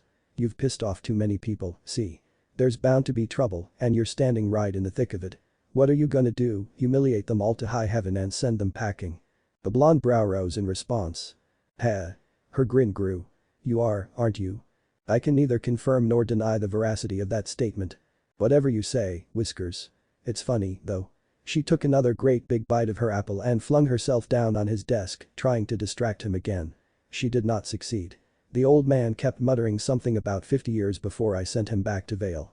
A finger swiped out, stroking his cheek, trying to get a rise out of him, to no avail. I think you broke him. Said brow climbed yet higher still. 50 years. I know much about it. She shrugged. He wouldn't stop repeating it. Something about preparing. You're serious. He shuffled aside his paperwork, the bane of every ruler. Stamped 2 more documents with his sigil and shot her a baleful glare. That's an absurd amount of time. He couldn't think that far ahead. No, he could, but he didn't want to. Still, it was something worth remembering. And also none of my concern. What will you do now? Probably head back to Beacon. She knocked back the last of her bottle and sat up with a decidedly unladylike burp. Summer's gonna bitch at me regardless, but she'll be extra pissy if I stay here much longer. So why stick around at all? Forging a bond. She waved her sword at him and swayed a little. Saves me a trip. His brow drew down now, furrowing in a frown. It's only been a day. I don't recall us having bonded over anything. Maybe you haven't, but I have. She leered back at him, eyes half-lidded. Besides, I don't feel like flying all the way out here next time. You mean a bullhead, right? Raven swiped another bottle, drained it, and granted him a tipsy grin. Nope. Gotta get going. Kurama shook an unseen fist at her. And good riddance. Dude, I might come back later if you ask nicely. The fist shaking intensified. Boo, hiss. Nay. Bloody blasted Birdue. Why not? She was enjoying herself far too much for his liking. It made him want to smack the smile off her face. You're gearing up to fight the entire world. I'm kinda curious to see what comes of it. Her head tilted a little and her smile shifted into something dangerous. You gonna make yourself emperor or something? Or something. He said it mostly to pawn her off. Raven's smile became a shit-eating grin. See you around, Whiskers. Omen flicked out and cut a crimson swathe in the air, parting reality itself. A scarlet portal bloomed between them. He heard voices emanating from within, muffled and indistinct. Huh. That really was a handy semblance to have. Fast travel at its finest. Raven stepped toward it. Paused now, cocking her again as she considered him. He didn't like that look in her eye. She shrugged one shoulder. Screw it. Don't you dare. She absolutely did. In a single fluid movement she stepped to him, stood on the tips of her toes, and kissed him soundly on the lips. Blue eyes bulged. None of that. 4 was quite enough. Naruto reacted instantly. Even as Raven made contact, his hand swept out on either side of her, palms open, fingers splayed to crack across her flank on either cheek. She jolted with a gasp. Good. He'd meant to dissuade her. A good hard smack to snap her back to reality before she did something stupid. Any sane person would have taken the hint. Ow. That stung. Much to his chagrin, Raven danced away with a laugh, rubbing her hindquarters, wearing a rueful smile. And was that a blush? A little fight in ya. I like that. BYE. She kicked backwards and vanished the portal before he could give her a real fight again. Naruto launched his mug after her. The yelp that followed was music to his ears. Served her right, the cheeky girl. He shook his head, tutting softly as the portal sealed itself shut. Is it just me, or is every huntress we meet batshit crazy? Not a huntress. Kurama scoffed. She's still a student, remember? Then I never want to meet an actual huntress. He rubbed his cheek, shook his head. No point fretting over her now. There was work to be done. He paced back to his desk and regarded the papers there with a baleful eye. Maybe he ought to hire someone to do this for him. Leader or no, tactical thinking had never been his strong suit outside of battle. He needed people for that. He didn't know how the first thing about crop rotation, tuning an economy, heck, he barely knew how to fish. He'd revitalized Minjuri's desert and worked to expand its landmass to be sure, but the act of building was beyond him. He was good for breaking things, rallying people in a pinch, and healing. Not much else. Leading. Him. Not so much. You know that's not true. Isn't it? He scoffed a little at Kurama's naivety, blessed though it be. Tell me what else I can do. You can protect and defend as well as fight. And you've saved others. I've seen you do it before. Fair. He pulled out a chair and sank into it, not trusting himself to leave the safety of his office at the moment. You know, there was a time when I might have trusted that Ozpin guy. And do you? Maybe. 50 years or not, we'll be ready for whatever comes our way. Now there were things to do. First and foremost, he wanted to track down that baby poisoning psycho, unlock aura for Otherson. Well, he'd take the rest as it came. Someone knocked on his door. He craned his neck. She's long gone, Kali. You can come in, now. She needed no further provocation. She swept in quickly, bottle in one hand, another tucked under her arm. He nearly groaned at the sight of it. Was everyone drinking today? He'd have to keep an eye out for that. Most might not be well enough for tomorrow's muster. Thoughts for later, he supposed. She's a bitch. Kali offered him one bottle with a grimace. I don't know why you put up with her. This again? Don't you see? He cracked it open and sipped gingerly. Huh. Surprisingly sweet. And here he'd expected a bitter aftertaste. Hopefully this conversation would remain as sweet. No one this island knows how to properly unlock aura. Not even Anna. She got hers through a near-death experience. Raven taught me how to unlock it naturally. Which means. He explained it to her. Slowly, patiently, taking several minutes. He explained it all. Naruto explained it all. Kali opened her mouth to retort. Closed it now, as she realized the implications. That absolute bitch. No wonder he'd agreed to her terms. Most of Menagerie didn't have aura. Likewise, they had no academy to speak of. What grim they did encounter, they were forced to fend off with their militia, and even then that was sometimes a near thing. Now, quite suddenly, they had a protector and one who ready and willing to defend them, but also able how to unlock the aura of every man, woman and child on the isle. They in turn could be taught to unlock it for others, so on and so forth. This would strengthen Menagerie for years to come. Meaning you can unlock all of ours? She ventured warily. Naruto grinned, a bit of life coming back to his tired blue eyes. Sure can. I'll get to that in the morning. Her ears twitched. He looked so terribly tired. Chance. Sienna was busy organizing tomorrow's muster, a task that would take her the better part of the day, if not night. Alicia had withdrawn into her study with her notes. Anna was off doing Anna things, she presumed. She hadn't seen her for hours now. Which meant. She had Naruto. All to herself. No interference. Steeling herself, she took a deep breath, smoothed out her gown, and sat down beside him. Her hip brushed his as she patted her lap. Here. Rest a little. Naruto eyed her warily. I don't think that's a good idea right now, Kali. Relax. She giggled nervously. I don't bitimage. Naruto leaned back, regarding her as a wary fox might a dangerous cat. His expression that made Kali's spirit wither and die inside. No. Stupid tongue. Why did I say that? So cringe. She'd absolutely had too much to drink. She was going to make an arse of herself at this rate. Joking. She flung up her hands, forcing a smile she didn't feel. I was only joking. Really, there was something I wanted to ask you. He waved a hand. Ask, then. She did just that, and Naruto's smile made a reluctant appearance once more. You want me to train you? Holly clasped her hands before her face, pleading with him. Please. I'll be your best student. I don't have any students, Kali. Then I'll be your first. Naruto comprehended the unspoken innuendo of those words a split second before Kali could, judging by his blush. Hers was worse. She could feel her entire body burning now, from the tips of her toes to the very edges of her ears. She tried to speak and her tongue failed her once more. Maybe you should talk about something else. She squeaked out. He coughed into a fist and looked away, studiously avoiding her eyes. That might be best. Alright. New topic. She could do this. She wasn't that drunk. I know. She clapped her hands, startling him briefly. You said you were looking for advice earlier, didn't you? I may have said such a thing. Great. She chirruped, warming to the new topic. Anything to keep her from looking like a fool in front of him. If it's advice you need, there's someone you should meet. At his questing expression she barreled on. She's a bit strange and she only ever comes out of her cave late at night, but she's very wise. Many a Franus has sought her wisdom before. I'm sure she could help you.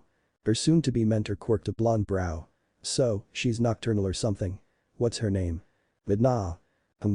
Naruto thumbed his chin, strange name. Sounds familiar. If what you say is true. It is. Then it's too early for that now, but we can try later. Okay. She nodded. Good. Great. Silence stretched between them. Neither was keen to break it. Holly pinched her arm furiously to center herself. No. No cowardice. Find your courage. Holly licked her lips. I was wondering, would you like to go on a... Someone knocked on the door. Again. In an instant, Kali lost her nerve. She bolted. Did she just dive out the window? Naruto poked his head out after Kali, watching the agile Franus all but fling herself down the street in a tangled blur of motion. She booked it like the hounds of hell were at her heels. In an instant she was gone, tearing round a corner, lost from sight. He had a very good idea why she'd lost her nerve and fled just now. He found himself sad to see her go and also strangely grateful. Close. Too close. He'd nearly lost control. The day was just full of surprises it seemed. And you know what they say. Good things come in threes. Not another word from you. Someone knocked at his door. Again. Enter. He snapped, his patience at its limits. Anna stepped in with nary a sound, her face pensive. May I have a word? Of all the rotten timing. He had a feeling this was coming. We're having one right now, aren't we?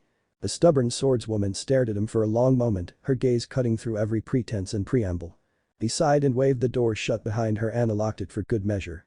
All the while, he watched her like a hawk. She'd discarded her traditional leathers for once, in favor of a simple black robe. The color was rather becoming for her. Her horn seemed to gleam blood red in the low light, much like her hair.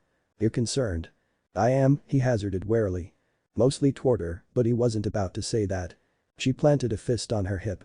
I wanted to ask what your plans were, going forward. Was that all? He had a ready answer for this. Recruit, unlock aura, prepare our defenses. Been thinking about building that academy. He looked back to the window. The mountain seems a good place for it.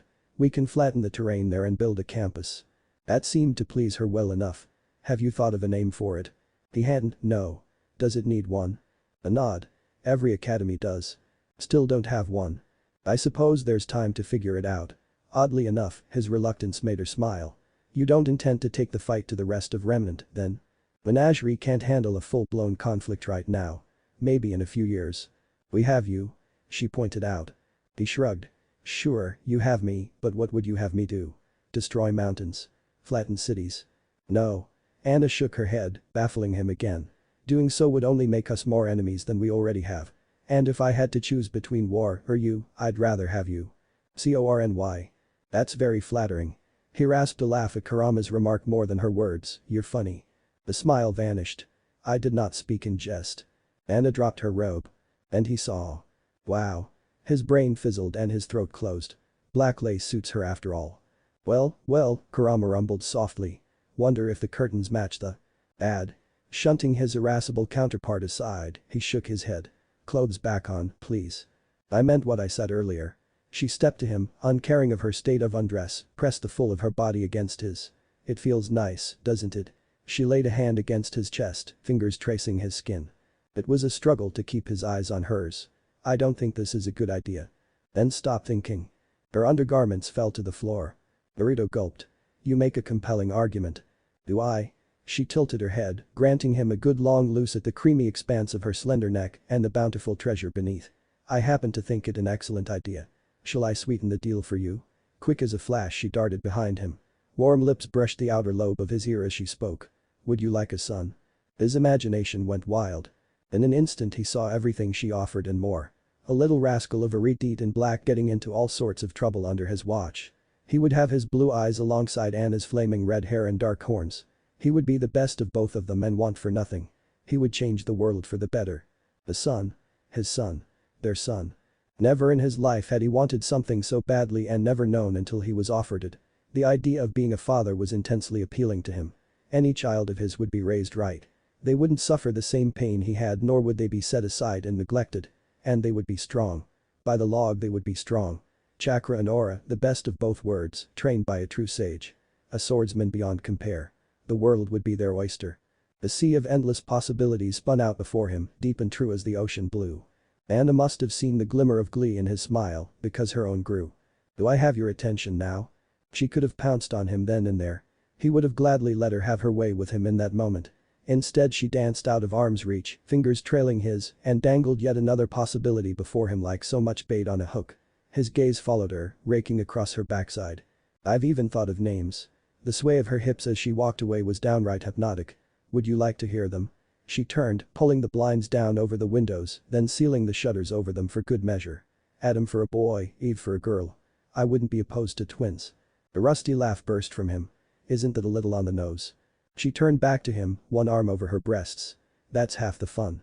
Kurama was painfully silent. For all his quips, he'd retreated to give them privacy. Damn it. Adam. He considered the name for a long moment, rolling it over in his mind, on his tongue, yet afraid to speak, for doing so would give it life, and once he did that, there would be no taking it back. Anna wasn't wrong. It would be a good name for a son. A strong name. Many would remember it. But he knew what her game was. She wasn't satisfied with the idea of jumping him here and now, oh no. She was a warrior. She wanted him to come to her, of his own accord. To that end she'd decided to seduce him, and she was doing a frightfully good job of it. Can you feel my heart? She took his hand and pressed it to her bosom. We're alive. Here, now, the two of us. Nothing could be better. I won't make you do anything you don't want to do. Honestly, I wouldn't be able to. But allow me to say this. She took her hand from his and spread her arms, baring herself to him, beautiful body and simple soul in their entirety. Take me now or never at all. I've grown weary of dancing around this and won't offer myself to you again. He tried one last vain protest. We barely know each other. What's to know? She kissed his neck, followed by his chin, drawing a shiver from him. I want you. You want me. Love can come later. Stubborn, bull-headed woman. I shall accept that for the compliment it was meant to be. Anna Taurus grinned, or what passed for a grin with her. Really it was a small taciturn smile. We have an accord, then. The setting sun peeked through the shutters, caught her hair and set it afire. Naruto felt his throat close. Against my better judgment. He reached out and hooked his hand in hers, threading through her own. Together they shook. Something crystallized in her gaze. Her fingers tightened in his, biting down. Naruto yanked her forward. Had just enough time to hear her. Finally. Then his lips were on hers and he thought no more of restraint. No more holding back. It felt frightfully good to kiss someone of his own accord. No being jumped or ambushed or any of that tripe. He yanked her to him, grabbed her, and smashed her against a wall. She growled in thinly veiled pleasure against his mouth, twisted a leg in his, pivoted, and did the same to him. Her lips trailed lower and bit his neck, biting down hard enough to draw blood. No, to mark him. Belatedly he realized. She guided him back to the bed. Ow. Not sorry. She grabbed his hand, spun again flexible woman. And shoved him back to the bed. Then she pounced. He caught her halfway, uncaring as she ripped at his clothes, barely cognizant of anything but her body against his, her lips on his own, her hands threading through his hair. It felt freeing to finally let go. He couldn't try to put it into words and stopped bothered about it. Abruptly, Anna pushed him down to the bed and crawled atop him, straddling him. Wait, what are you? SHHH. She crooned, licking her lips as settled herself. Lay back. You'll enjoy this. Before he could protest further, she began to move. Naruto grabbed her by the hips and held on for dear life. With that, their night descended into a pleasant carnal haze. Just a monster. Menagerie Day 78 since arrival. It's tough to be a god. Those words felt like the beginning to some silly song Naruto couldn't remember the name of, but there it was. He had no earthly idea how to be a deity, let alone act a divine one with all the people of the counting on him. Yet here he was and here he stood. Building an academy was more difficult still. Clearing the mountain had proven easy enough, but the building that came afterward, that wasn't his thing. He could clear the ground, gather materials, wipe out nearby Grim, but he wasn't a builder, not like the first Hokage or those who had come after him. That task fell to others, those trained in such things. And so here he stood before the unfinished gates of his school, the breeze brushing his coat like fingers unsure whether to pull him back or push him forward. Above him, the stone crest gleamed faintly in the filtered sunlight. A fox, coiled in fire, its eyes half-lidded, as if it knew something the world didn't. A fox in flame? Or a flame wearing a fox's face? He honestly couldn't remember which idea had come first. The Masons claimed it was based on his own sketch crude lines on a napkin from a sleepless night, birthed somewhere between exhaustion and divine instinct. Maybe it was both. Or neither. Regardless, it was gonna be big. He exhaled. The air felt thick in his chest, like breathing through old regrets. Being a symbol was exhausting. Not in the way fighting had been. Fighting was simple. Violence made sense. There were enemies, weapons, outcomes. You won or you didn't. You lived or you didn't. This was something else entirely. It wasn't the academy's construction, though stones still chipped, mortars still ran, and builders still argued like their words could rewrite physics. It wasn't even the curriculum debates, the scrolls scattered across tables, or the young voices rising and falling in hastily constructed sparring rings. No. That he could manage. It was the weight of eyes. Eyes that peered through cracks in the wall like he was myth incarnate. A god of storms and stories who walked among mortals in sandals and a worn cloak. They whispered about him. Prayed to him, even. Not as a savior. As a reckoning. He was the monster of Menagerie, and monsters were always waiting. Waiting to be challenged. Waiting to be tested. Waiting to fall. If they could at all. Naruto's fingers twitched at his side. Not from fear. From awareness. He could feel it in the wind, in the way the seagulls had quieted, in the way the sky had dimmed too fast. Something had changed. Footsteps behind him. A familiar cadence, light but firm, like someone who taught herself to walk without apology. Naruto didn't turn. He already knew. Was wondering when you'd show up, he murmured. The Frontis woman stepped beside him, her long coat fluttering in the breeze, claws wrapped around a steaming mug of tea that smelled of roots and bitterness. Her shadow stretched long and thin behind her, stretching like a spear. Sienna Khan, Marshal of Menagerie, he said, without irony. She snorted. Don't you start. Naruto let a smirk tug at his lips. She hadn't wanted the title. Had resisted it, even. But the people had a way of shaping leaders whether they wanted to be shaped or not. He should know. Her smile softened, but her golden eyes stayed taut, focused. We've got a visitor. That got his attention. Please don't say Osbin, he groaned. I'd rather not, she replied, sipping her tea. But no, not him. He let out a breath he didn't realize he'd been holding. Then tensed all over again. Then who? She came from the mainland. Alone. Small skiff. Wooden sail, no escorts. That told him plenty. No one traveled alone across those waters unless they were either desperate, foolish or dangerous enough to not care. Did they resist? He asked. Sienna shook her head, hair brushing her ears. No. Didn't even argue. Laughed, actually. Like she found us cute. Naruto's brow creased. Cute wasn't a compliment. Not from someone like that. And now? She's waiting at the docks.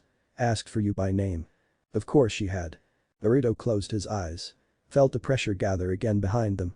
He could hear the faint hum of construction in the distance, chisels tapping, children laughing, someone shouting about the kitchen schedule. Life. Real, imperfect life. And now. Now something had come to threaten it. Or test it. Describe her, he said, quietly. Sienna hesitated. Peculiar. She never hesitated. Pale. Too pale. Like moonlight on bone. Wears a veil, but not to hide.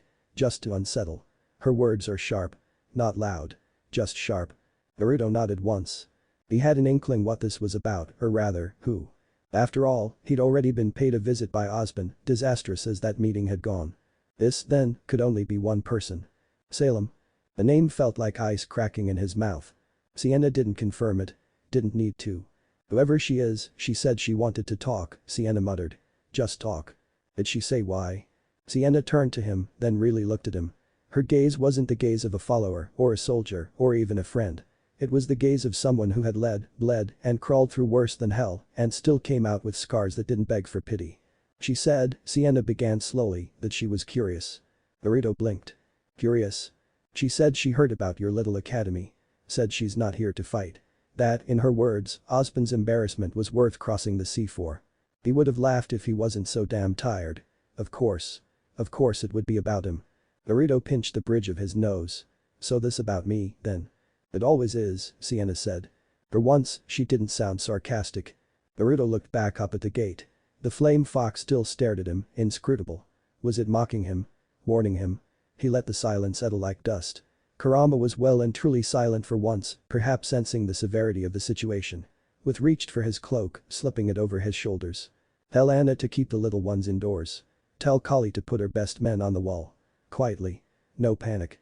She doesn't seem hostile, Sienna said. Neither do wildfires until the wind shifts. Sienna gave a low hum. You're going alone? Naruto nodded. If she wanted to fight, she'd have brought more than a skiff. Or less, Sienna muttered. Then paused. You sure? Naruto looked at her, really looked. Her worry wasn't loud. It was in the small tension at her jaw. The way she kept one clawed thumb circling the rim of her mug. The kind of quiet concern that only came from those who knew. I'm sure, he said. And then he left. And more importantly. What question was Salem really asking? She stood beneath a pale parasol. That was Naruto's first impression of her. Not her face. Not her aura. Her placement.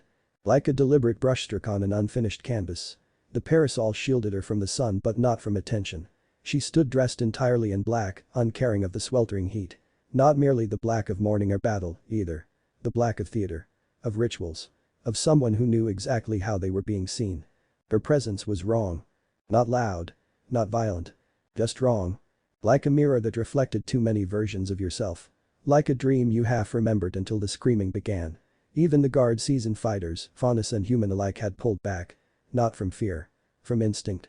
They loitered like dogs beneath thunderclouds, unable to name the scent but ready to run from it. She stood at the edge of the dock, gaze fixed inland. As if she'd seen all this before. As if it bored her already. Naruto stopped several paces away. He didn't need to announce himself. She spoke before he could. You must be the monster everyone's gossiping about. Her voice was smooth, velvet wrapped in something older. Not malice. Not mockery. Memory. A woman who had seen so many empires fall she'd forgotten how to speak without sarcasm. Naruto said nothing. He felt no need to give her any more rope than he already had. The wind toyed with his cloak. He watched her watching him. Tell me, Naruto Uzumaki, she continued, turning to face him fully. Do you know what you're building? He stepped closer, careful. Balanced. I know exactly what I'm building, he said. A future. That made her pause. Then tilt. The parasol angled ever so slightly. How quaint, she said at last. She smiled and the dock almost seemed to tilt with it. Not cruelly. Not gently. The smile of a mother seeing a child's sandcastle before the tide. Not mocking. Not unkind. Merely inevitable. She let the silence stretch, long and brittle. These people say you're God, she mused, eyes drifting over him like fingers. Ozpin says you're a threat. And I. She tapped one finger lightly against the parasol's shaft. I say you're interesting. Naruto folded his arms. That's supposed to be a compliment. It's supposed to be a warning, little man. The parasol clicked shut. Loud in the stillness. Final, like a door closing. But where are my manners? I suppose introductions are in order. She stepped forward. The planks didn't creak. As if there were no weight above them. The shadows seemed to bend with her. I am Salem. The name landed like an anchor. Not loud. Not sharp. Heavy. The air shifted. Naruto's breath caught not from fear. But because the very atmosphere changed. Like he'd walked into a room where something had died and been buried beneath the floorboards. The ocean wind slowed. The gulls had vanished. Even the sea seemed to forget how to move. Salem smiled again. This one had teeth. Not in her mouth but her eyes, the sharpness of her gaze. You've upset the game, Naruto. You weren't on the board. You weren't a knight or a rook or even a pawn. You were the hand that flipped the table. She gestured toward the half-visible academy on the cliffs, so close to being built, yet so far. And now you want to build another. I don't play games, he retorted, voice steady. Calm. Like iron cooling after heat. You of all people should know that. Everyone thinks they don't play the game, Salem replied primly. Until they lose. She stepped beside him now. Not hostile. Not aggressive. Like a teacher about to offer a well-visited lesson. Or a warden offering the last cigarette. "Tell me," she said, quieter now. "Why children? Why this place? Why build something so delicate when you know the world will break it?" Naruto looked at her. Really looked. She wanted the answer. Badly. "Because it's not about how long it lasts," he retorted at length. "It's about who they become while it does." The Menagerie Academy, gotta find a better name for that one, Naruto. Was more than a dream. It was an idea. And ideas, as they say, were bulletproof. Anna had already taken a keen interest in combat training after their night together. Alicia was still babbling about the miracles of chakra, while Sienna looked forward to training the younger generation. Holly, she was still on the fence if he was being entirely honest with himself, but she was coming around.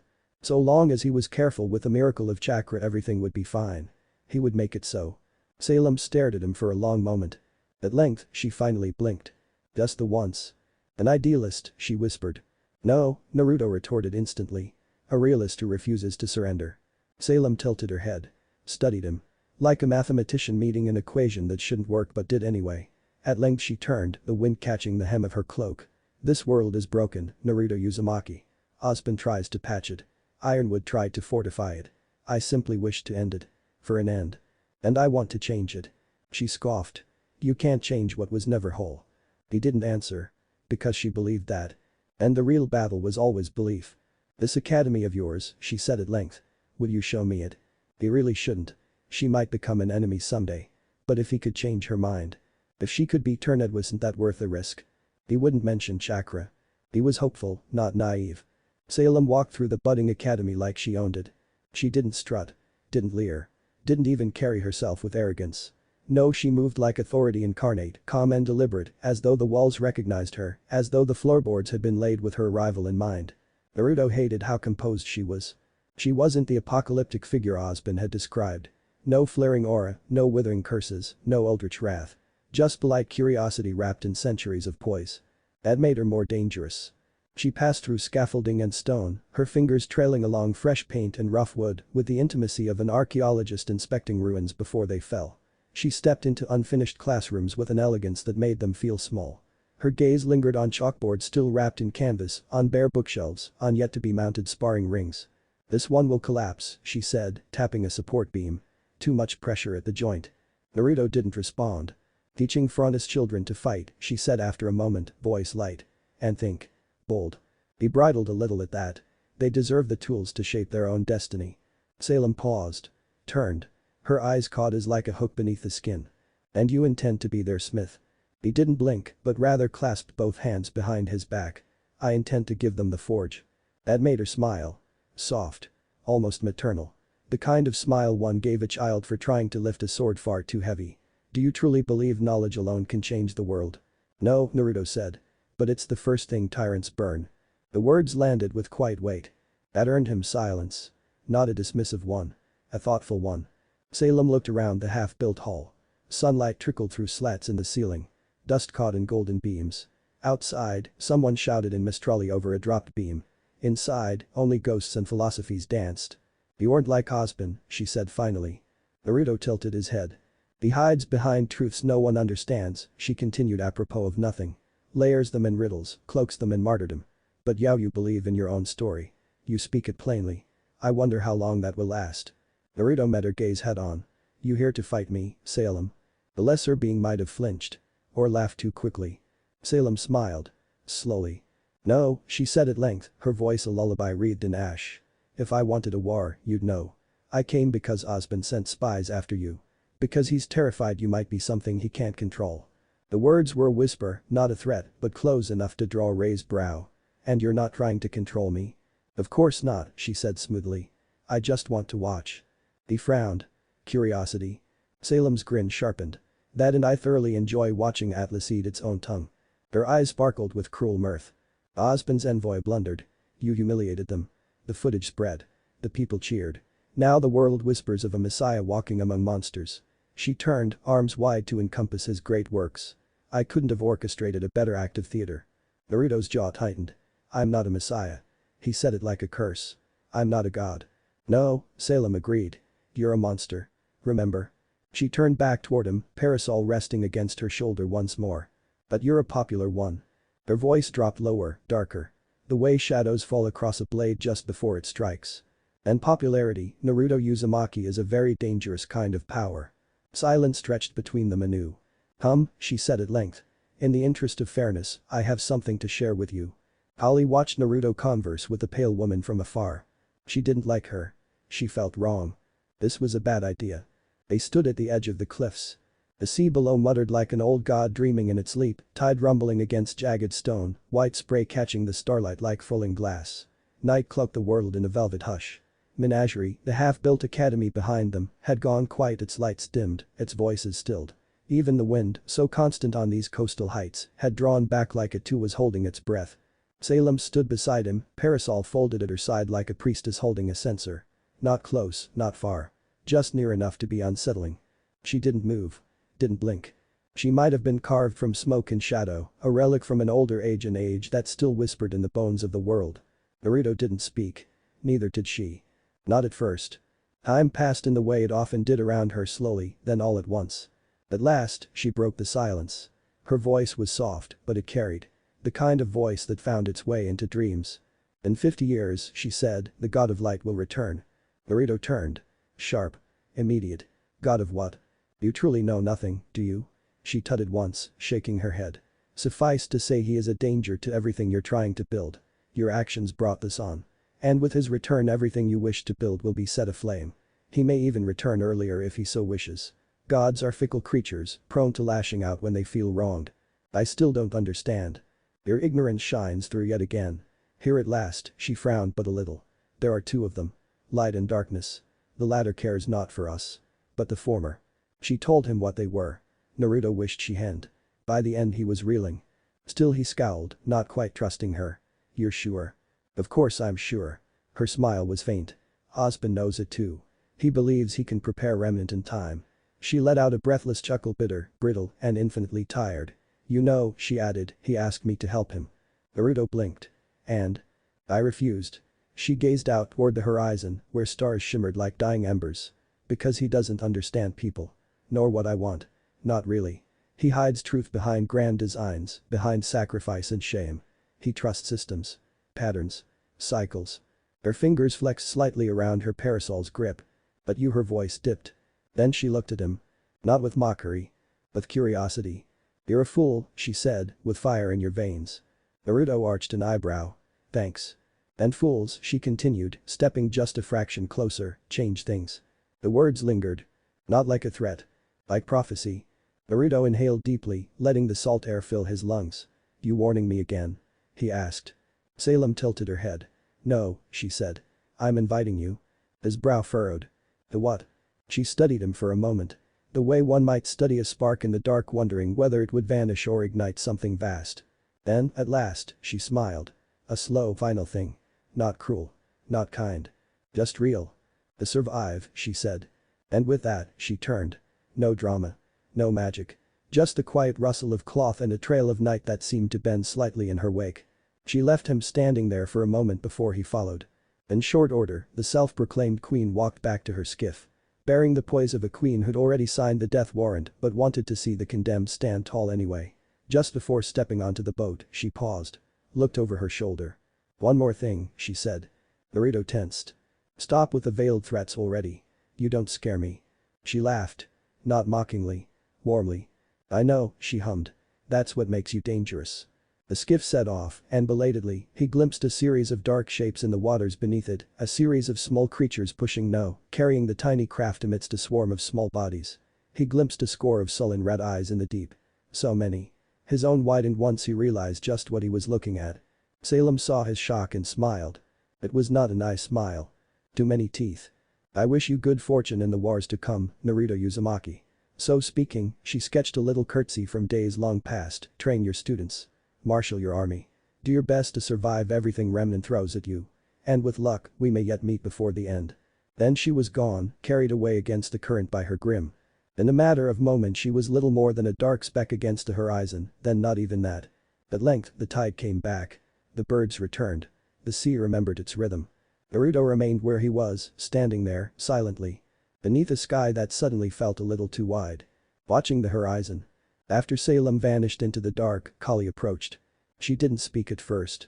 Just stood there at the edge of the rooftop above, silhouetted against the moonlight, arms folded across her chest, ears flicking in agitated bursts behind her like a metronome marking restrained fury. He could feel the anger radiating off her as she stalked across the sands to confront him. Sand. He scoffed just thinking about it. Something that would only be remembered by the bones it left behind. He shunted the thought aside with a grimace. No. 50 years. Plenty of time. Holly lingered behind him, not saying a word. He let her brood, knowing she would speak eventually.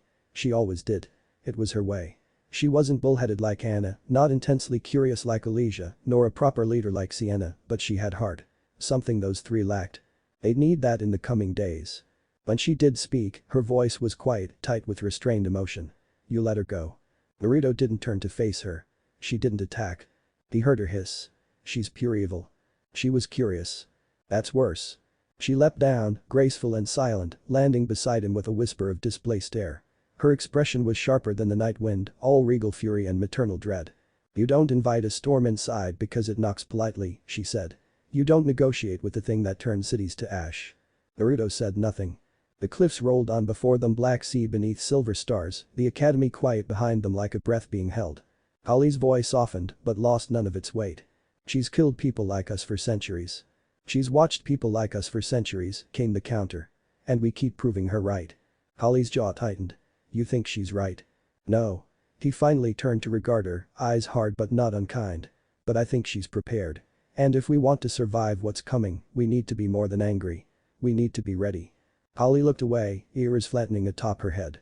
She smiled at the classrooms. Like they were graves waiting to be filled. He nodded. I know.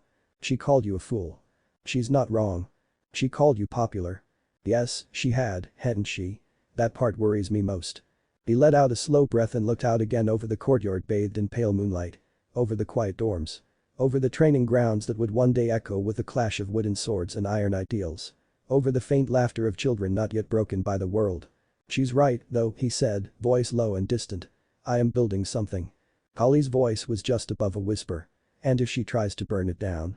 Naruto didn't answer immediately. He looked down at his hand. Opened it. Then closed it into a fist. The wind shifted and with it came a faint invisible pressure. A hum beneath the skin. Not threatening. Not loud. Just true. Pack recoiled through him like firelight beneath ice, waiting, willing. When that time comes, he said softly, she'll learn. He turned toward Kali, eyes glowing faintly beneath his brow, not with rage. But with certainty. How monsters really fight. What if Godlike Naruto x RWBY harem end here, and thanks for watching my video till the end.